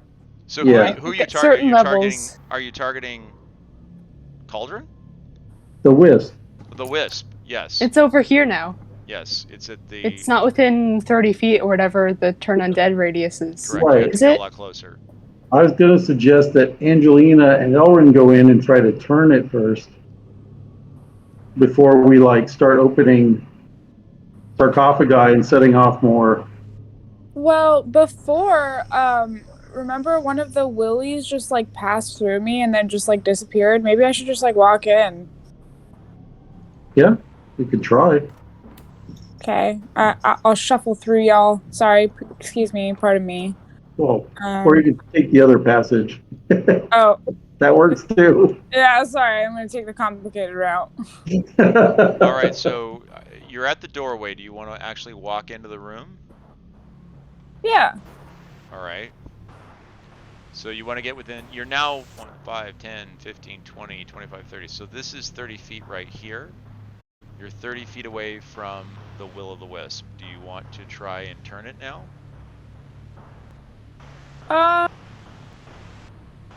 Can I just like kind of go up to it and just talk to it for a little bit? You certainly could try, that's for sure. I'm sorry if this is a stupid move. I'm really sorry, guys. I will take full No, that's fun. responsibility for what happens No. after this. All right. You can try. No, I'm with you. They haven't given us any issues thus far, so. Well, except for the room with the dragon when they started turning red and attacking us. They summon that thing Well, that is pretty Hey, powerful. dude. Okay, so I'm gonna just say like, hi. So we are just here in peace. We just want you to know that we have already proved our worth to the not the Sith Lord. What was it again? The Stalker? No, The lady. the lady. And we have been given permission. So we come in peace. We are simply looking for answers that may help us to protect Wave Echo Cave and defeat the dragons. Mic drop. So as you say that, it starts to glow extremely bright and very hot. Okay. And as you say that, it floats over top of the sarcophagus immediately to your right, and Okay. then vanishes out of existence. We're cool. We're friends now. Can I take a look at the sarcophagus? Is there anything around it? Anything on it? So as you take a look at this particular sarcophagus, it doesn't have all the really cool features that the other, although I don't know if you would call features on a sarcophagus cool, but it's not as beautifully done as the ones there. There's actually 4 of them, and the one that you were in front of has a carving of a harp on the cover of what A looks harp or heart? harp with a Okay. P. And what languages do you speak, by the way? I believe I only Let me speak look. Elvish and English. There's no English. Let me but see. that's Hold okay. on. Just like Common. human. Yes. Common. It's common. Yeah, it's common. Okay, in Elvish. so Okay. written in Elvish script, you see here that this is Leland, and he died in the battle fighting alongside the lady against the dragon. So he's some sort of a bard, it would appear, based on the little writing on the wall above where you are. And as you guys notice in the room, and elsewhere on the other walls, you see that one has the iconography of a cleric, one has the iconography of a fighter. This one has a bard, and another one has the iconography of a wizard. And there's various names that are listed there, and they all appear to have been in the charge of, or in the service of the lady in their battle against Azdraka, the dragon. So which one is the one that we're looking at right now? The cleric or the bard? The one that's right here, that is the bard. The one I don't know if you're pointing at it because I can't see it. Look at the map. I can't see your cursor, Dad. Okay. Oh, I see your cursor now. Okay. The fighter is here, and the wizard is there.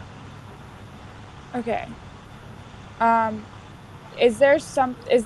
trying to figure out why the Willy was above this specific sarcophagus. If anybody else wants to help chime in, because I'm kind of stumped.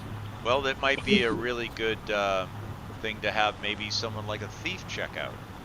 Hey, thief! Hey, girl, can you help me out? Sure. All right. So go ahead and give me a roll with your thieves' tools.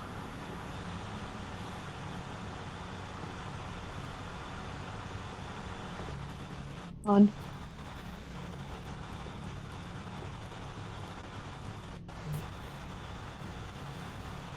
Also, what's a bard?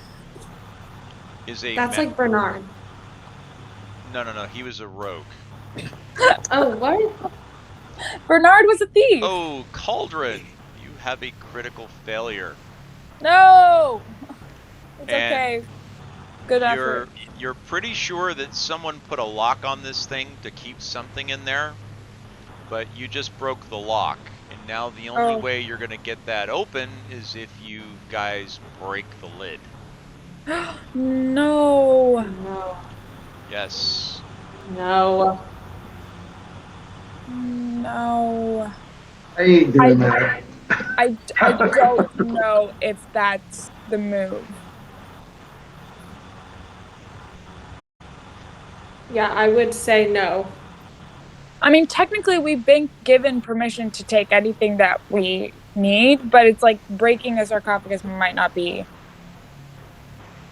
Yeah, I don't need that kind of juju in my life. So, if there's something inside there that is useful to a bard, like a magical instrument, chances are it's not useful to any of us, because none of us are bards. So it would be something of value that we could probably sell, but it's not going to be something that will really help us in our quest unless there's something else that's magic on the bard's person, like a ring or some kind of instrument or tool, or like a wand or a piece of armor, some kind of weapon. If it's really just an instrument, that's not going to be very useful to us. Well, considering all of the connection with the sword and my brooch and the lady and the dragon and stuff, it's like what if there's one of the keys or something to the Wave Echo Cave, to the puzzle box? True. I mean, it'd be worth checking out probably, but as a paladin, I don't think I should go desecrating graves. So, you guys can do it, but I'm not going to help you. Sorry. Okay. No, I don't think so. Although the Willy did specifically point to that one. That's what I'm saying. Yeah, you guys can get Druger to bash it open. I'm sure he can.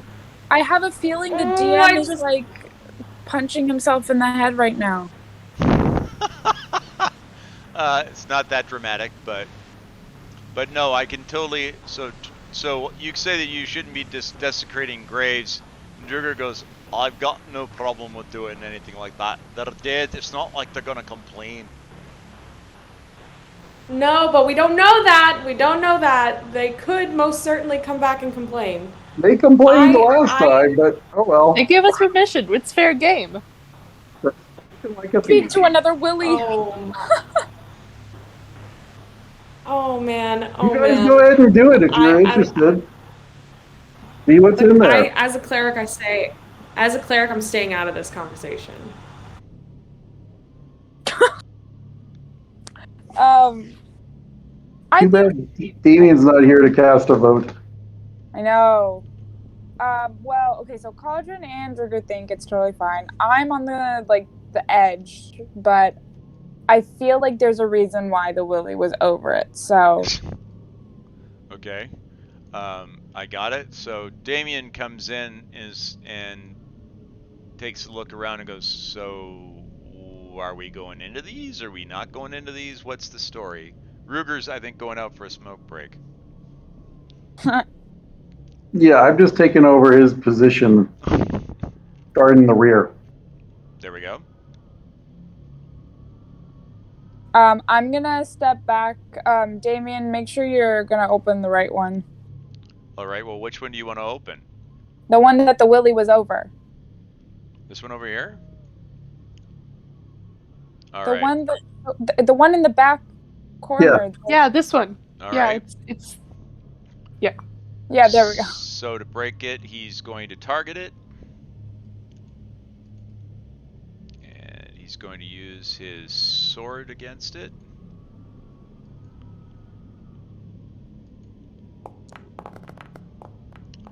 And he manages to hit.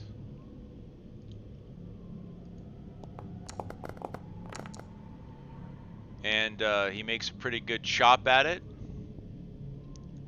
Hits again. So he keeps going at this for about 10 or 12 strokes. Oh my gosh. And then eventually he manages to hack through the lid. And as he hacks through the lid, he manages to open up what's on the inside. It better be worth it. On the inside, you find 250 gold pieces, Oh my god. 800 silver pieces, Okay. and there are 2 items there. Lying across the chest of the remains of these, which were probably very elegant robes back in the day, there is a lute that is folded into the hands of the skeletal remains of the bard that was inside. And the lute seems to be glowing slightly. Okay. unfortunately we have no one here who can play the lute. Yes. Probably. I don't want to assume, but it's possible. Unlikely. Yes, it is possible indeed that that people may be interested in that. And the other element that you find, and I'm just going to tell you guys what it is. The other one, and I have to actually take this away from you because I don't want you guys seeing it yet because no one has actually identified anything.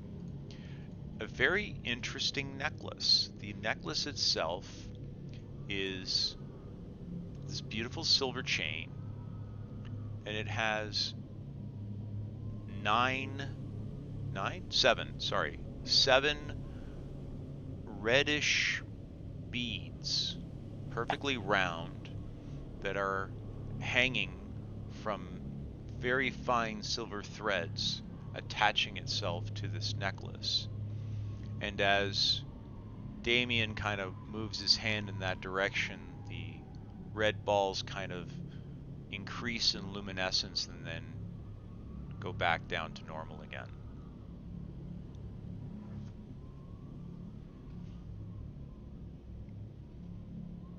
I would definitely grab that one if I were you guys. Yeah. Yeah, definitely. Could you repeat that? You broke a little bit on my end. I was telling them that they should probably pick the amulet. That's helpful. All right. Necklace thing.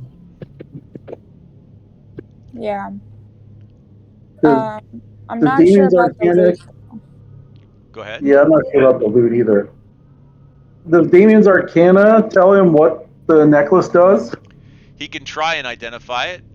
It would be hard, but I'll give him a chance. I'll give him. Let's say we'll make this not completely ridiculous. We'll say that we'll give him a baseline of. Let's see how rare is this thing? Let me check. It's rare, but it's not like super rare. So let's give this a roll. We'll say that he needs to get a 14. How about that? All right. And he rolls an 18. And he looks at it and he goes, "This could be pretty useful. This is a necklace of fireballs. You take one of these gems hanging off of the thread, pull it, count to 3, and throw it at your enemy, and it turns into a mini fireball. It's not as effective as a real one because you can't like upcharge it or anything like that, but we don't have any wizards in our group, and this kind of gives us one of their most common spells."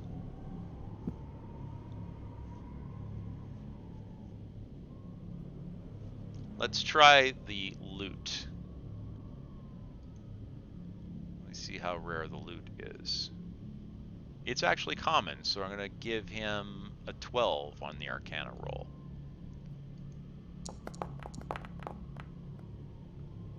And he rolls exactly a 12. He goes, "I'm fairly certain this is an instrument of illusion, in this case a lute. In the hands of a bard, or anybody who actually has the ability to play, they would be able to create illusions while they're playing this thing within a 5-foot radius of the instrument itself. Now, if it was a bard, they could actually get it to go farther, but any of us would be able to do that. They'd be nothing too super spectacular, like, you know, musical notes or a dancer or even butterflies or gently falling snow. Any of those we could do. It would be visual only. I mean, the only sound it would produce would be the music that you're playing, but it would be an interesting visual effect. Real popular with bards, but you know, not terribly useful in combat for the most part.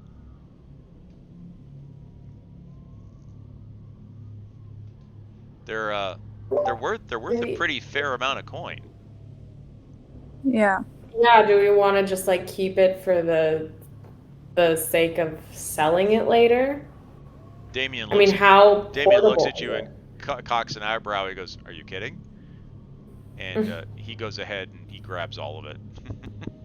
It's like, Great. these are coming with us. Glad we figured that out.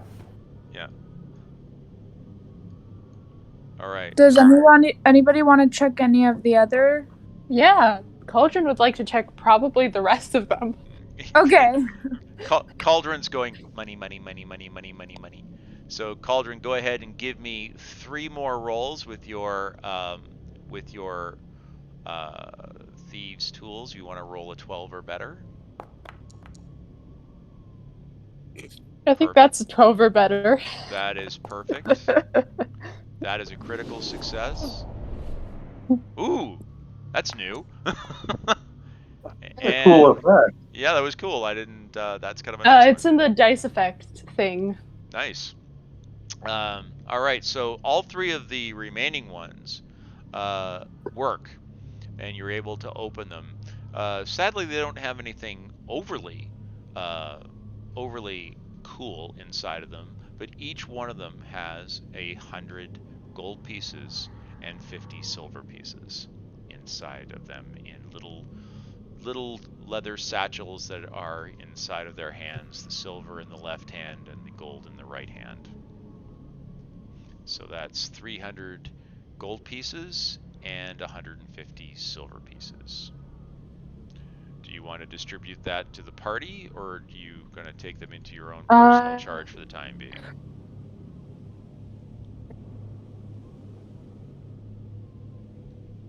It doesn't really matter to me. Do you want some? The rest of the party? Yeah, I think we should. I think we should split it just because then it's evenly distributed weight as well. All So right. So everybody go ahead and add then, because it's 300 divided by 6. Add 50 gold pieces to your inventory. I'll add that to Damien's. I'll do it for Angelina. I'll do Did somebody add the money from this, the first one that we opened into their inventories? Nope, not yet. So I'll add that in as well here in a moment. Actually, that one's got is a loot box, and I can have the game do it for me, so which makes my life a lot easier. So let me add everybody.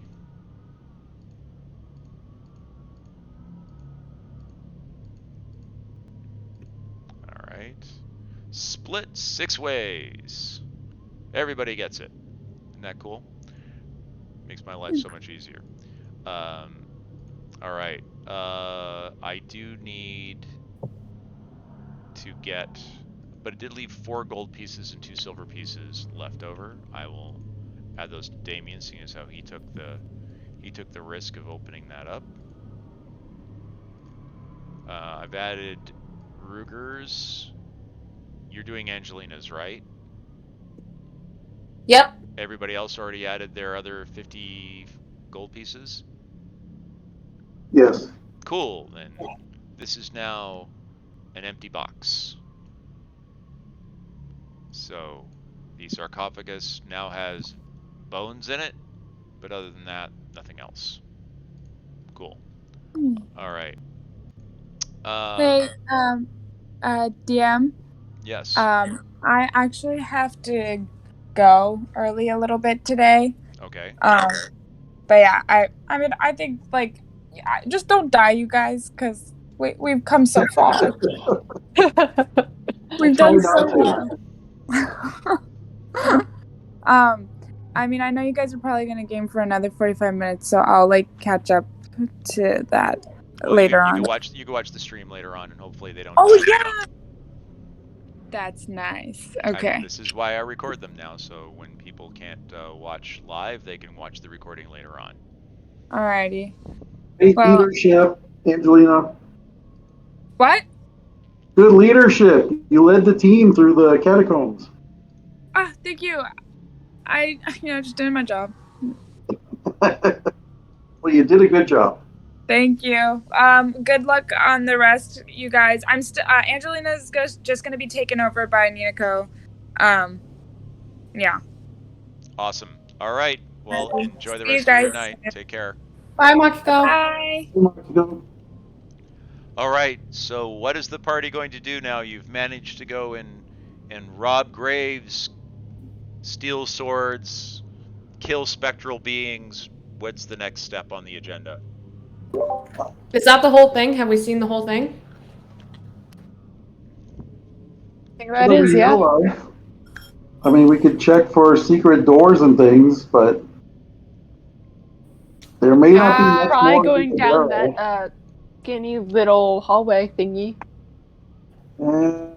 I think that just leads from room to room, and Yeah, I mean, probably. we might be able to try it, but most of us are too big to fit, especially in armor. I say we get out of here. I think our business here is done. Yeah, I think we came out pretty well. Why tempt fate? Excellent. Yeah. Okay. So, are you guys going to head back up the spiral staircase that you came in from? Yeah. Yep. All right. So, Druger and Damien will bring up the rear, per usual, to make sure that everybody gets out safe and sound. Cauldron? Can you move me? Yes, I can. There you go.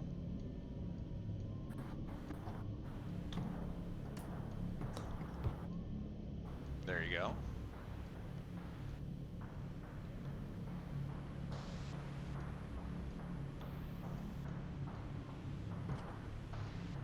All right, let me get Cauldron, Damien.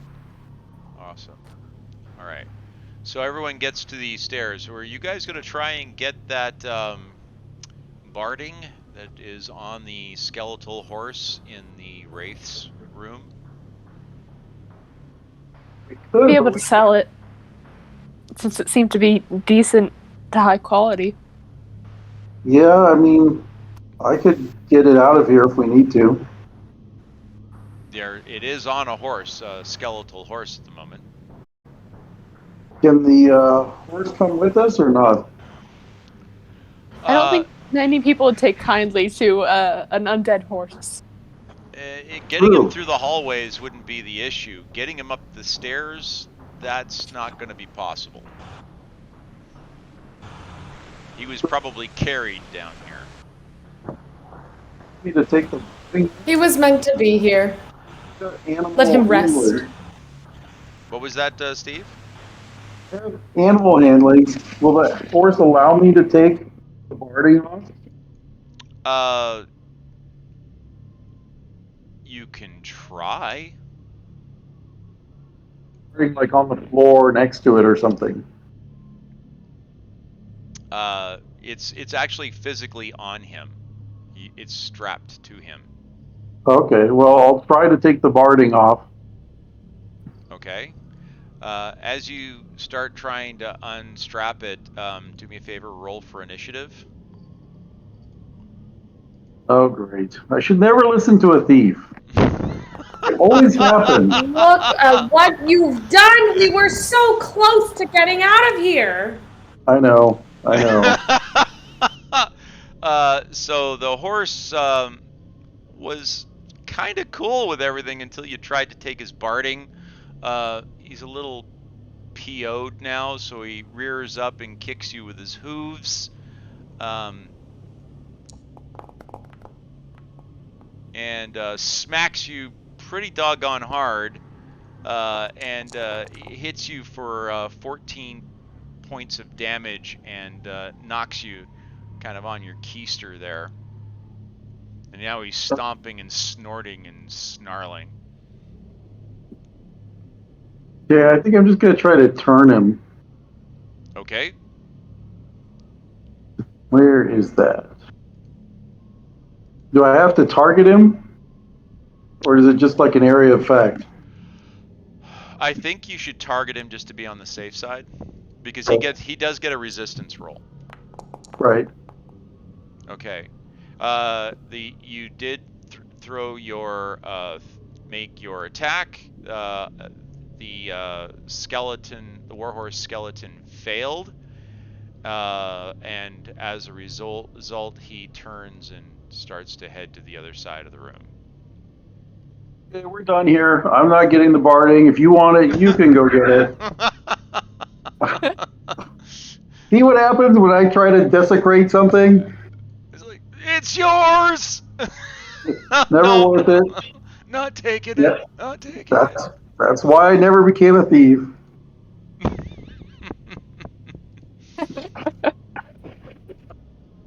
And I'm not killing the undead horse. The horse doesn't deserve it. No, he's already dead technically, but yes, I get what you're saying. All right, so you guys go up the stairs, and you come out on top of the Dragon Spire where you guys had come out from initially at the beginning. It's roughly 2:30 in the afternoon, and as you come up from the underside of the world, well, let me quickly reset something here. Boom, there we go. As we reset these things, it's interesting you still see that. That shouldn't be the case, but that's fine. As you come out from underground, first of all, the sunlight is a little rude, a little bit harsh on your faces. And as you come out, you notice that there are several beings at the base of the hill, and one of them is up on the top, only a few feet away. you notice several half-man, half-horse creatures uh, kind of standing there waiting for you guys as you come out of the ground, and they appear to be that they knew you were there. They appear to have been waiting for you from that perspective, and they were one of them, the one in the front, who appears to be the largest and potentially even the oldest, judging from the fact that he has silver in his hair compared to other folk, which don't seem to have quite the same kind of complexion. They seem much younger. They're all various. Their skins are various levels of tan and orange. They're braiding different intricacies. But the one in the front is holding a person in his arms. The person he's holding in his arms is none other than Sildar Hargraven. And Sildar appears to have been injured. He's holding Sildar in his hands, and Sildar is unconscious and bandaged rather heavily. And he says to you, goes, You are the friends of Sildar Hargraven, yes? Yes. Sildar was scouting forward for you people when he came upon more than he could handle. He asked us to bring him to you. He unfortunately has been grievously wounded and must get some sort of magical assistance. It is beyond our healing capabilities to help him. He is very fortunate that we found him stumbling in the wilderness. Sildar is renowned among my people, but he is clearly overmatched by whatever it was that he found. We can help you get back to Phandalin. If you are interested, you may ride upon my brethren. We will take you to the outside of town. But he needs to see the Lady of the Shrine. Something has poisoned his soul, and he is trying to take him to the afterlife.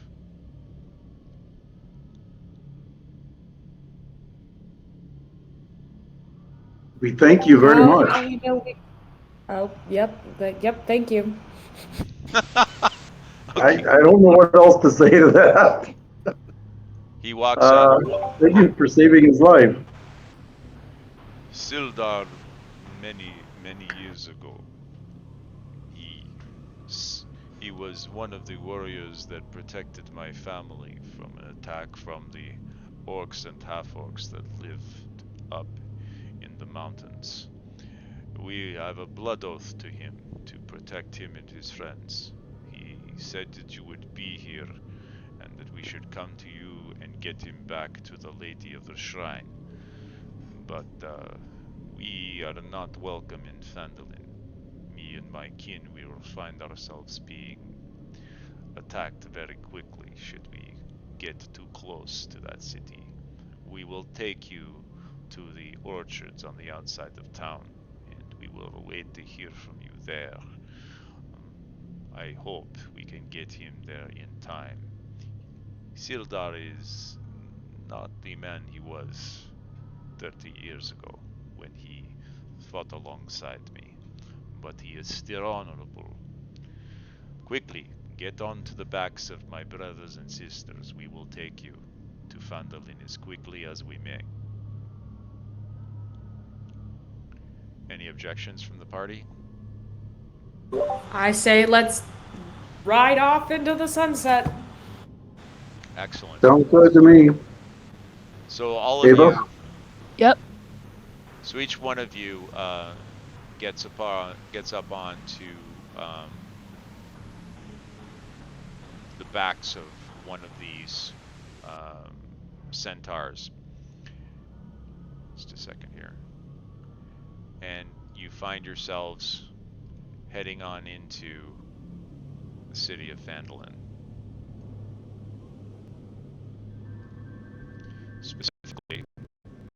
yourselves all over here, dropped off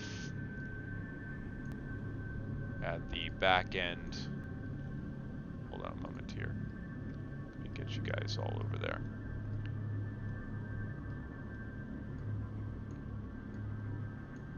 You're all dropped off here at the edge of the city, inside of the forest that makes up part of the orchards, just down the hill from Tressendar Manor. You know that you need to get, the centaurs tell you that they'll be camping there just a little bit more to the east, where the natural wood kind of meets up with the orchards. But in the meantime, you know that you guys need to be able to go and get, you guys need to get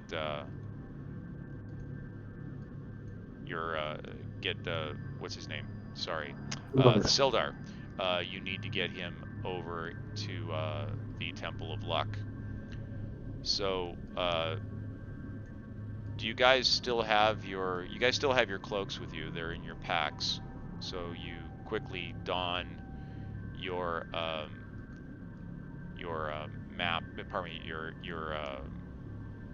robes from the dragon cultists to go into your incognito mode, and then you start heading yourselves over to the shrine in order to be able to take care of your good friend here. I'll move you guys over there. Over to the shrine. I'll send the owl up and ahead just to make sure the coast is clear. Yep. Or clear enough. Interestingly enough, as you were sending the owl up to over the city, you notice that there's even more of the patrolling activity taking place with the red brands. They seem to be kind of buzzing around, almost like a beehive.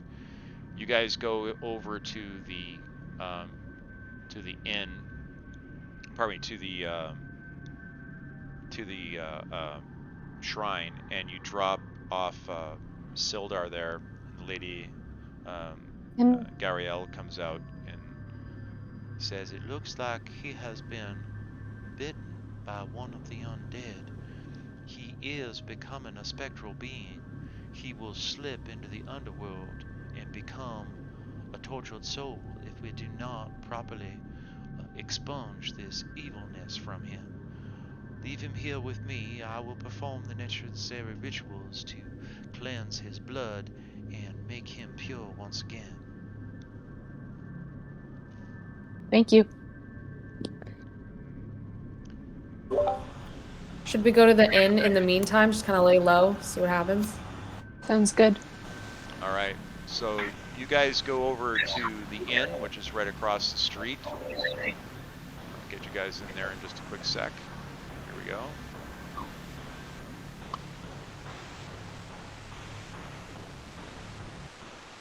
Alrighty. So you folks find yourselves back inside one of your favorite places to be, which is, of course, the city's your home away from home, the Stonehill Inn. And quickly turn on. Yes, and Bart is doing his usual bit of getting everything ready for dinner. There's people chit-chatting as they're ordering lunch, dinner, and whatnot, and so forth, which is kind of nice. It's pretty much its usual kind of quiet, which is kind of a nice thing, to find yourselves with. Let me quickly get into a city and give you something nice. Here we go. Let's do it this way. All right, there we go. All right.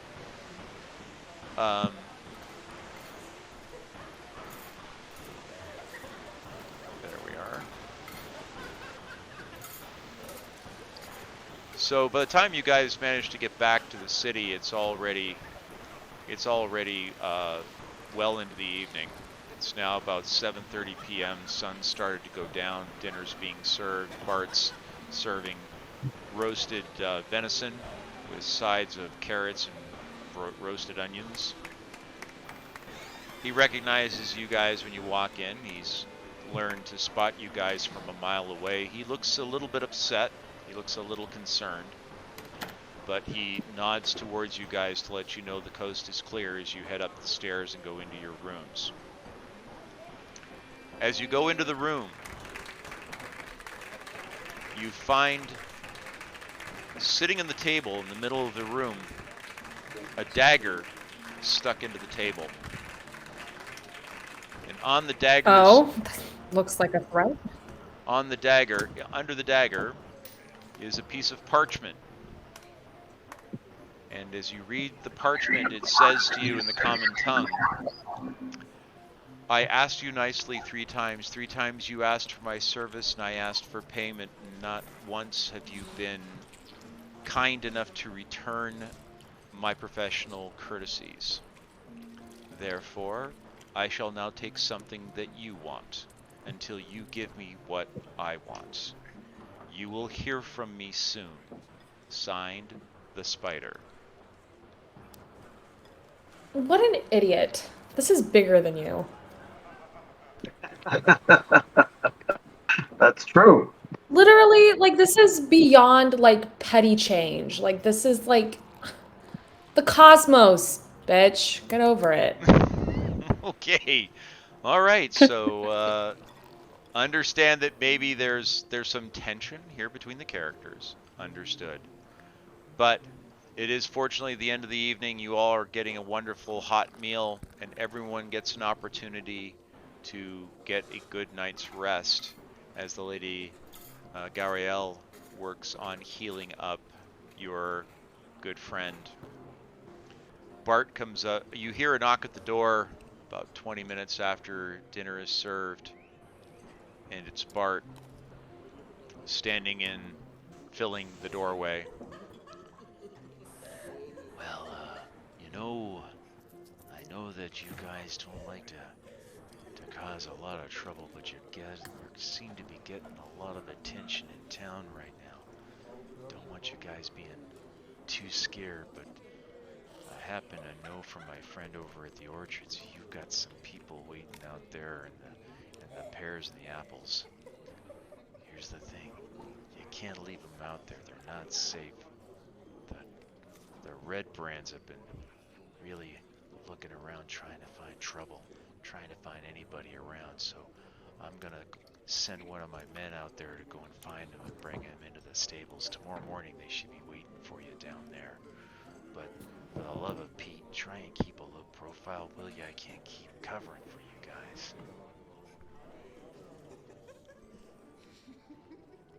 Yeah, Understood. that's understandable. You've been more than helpful. Hey, you guys are just trying to make it a better city. I'm all for it. Let me know what I can do to help. Just watch your backs. Closes the door. You can hear him going down the stairs, and you're not sure, but it almost feels like the whole building moves as he goes down the stairs. So Maybe we need to find a better place to hide. might be a thought.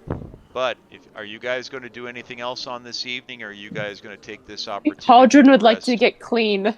Yes, I could well imagine Cauldron's kind of stinky, so you can go into ask Molly to go and pour one of the hot baths for you, and they go ahead and she does so, giving you an opportunity to go in and get all the stink off of you from the stink cloud that you suddenly found yourself in.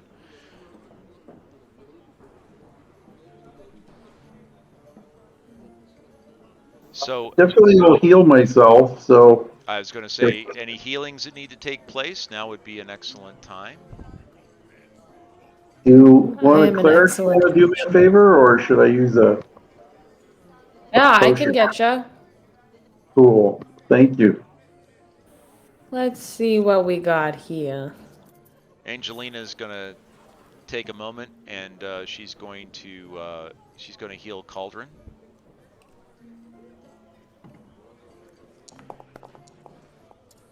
She whips out Cure Light Wounds. Oh, that's not. Much better. I feel like a new dwarf or something. Whatever you are now, right? Right. Let's see. Hold on, let me see if I can get more for you. That was kind of lame. Okay, hold on a second. I think Prayer of Healing would hit everybody. Oh yeah, it would. Yeah, so she's gonna target who all's Or hurt? at least most Cauldron. Alden and Whoever Ruger, I else. think, are probably it. Yeah, I think no. Druger's still down a few hit points because he got hurt earlier on. All right. Well, she's just gonna go ahead and use it for everybody. There we go. You roll it.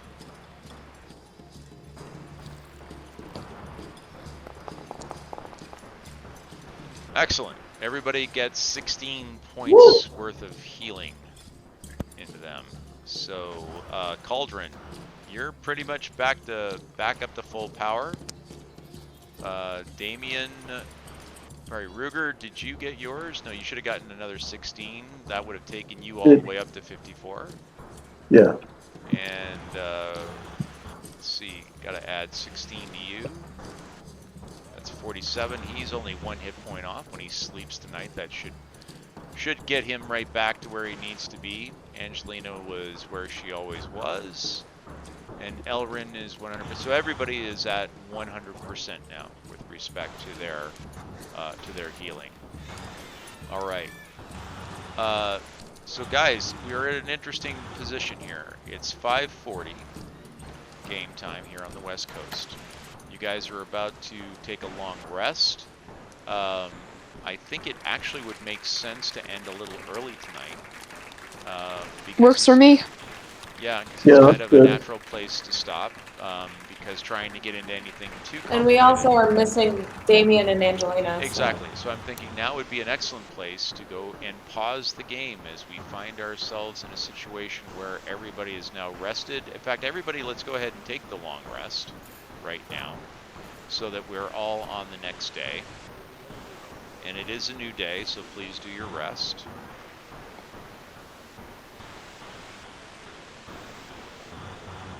There we go. And Ninako, are you doing your sisters as well? Yep, already done. All right, so ladies and gentlemen, boys and girls, it is now the next day as we find ourselves. It is 7 in the morning on the 6th. Scattered clouds, temperature at 55 degrees, but mostly clear.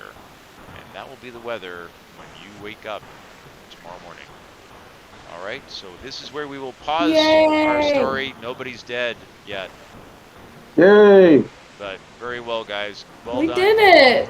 Well done. Glad that you guys are alive and well and kicking and still with us. So, that having been said, we will see you next week. Same bat time, same bat channel.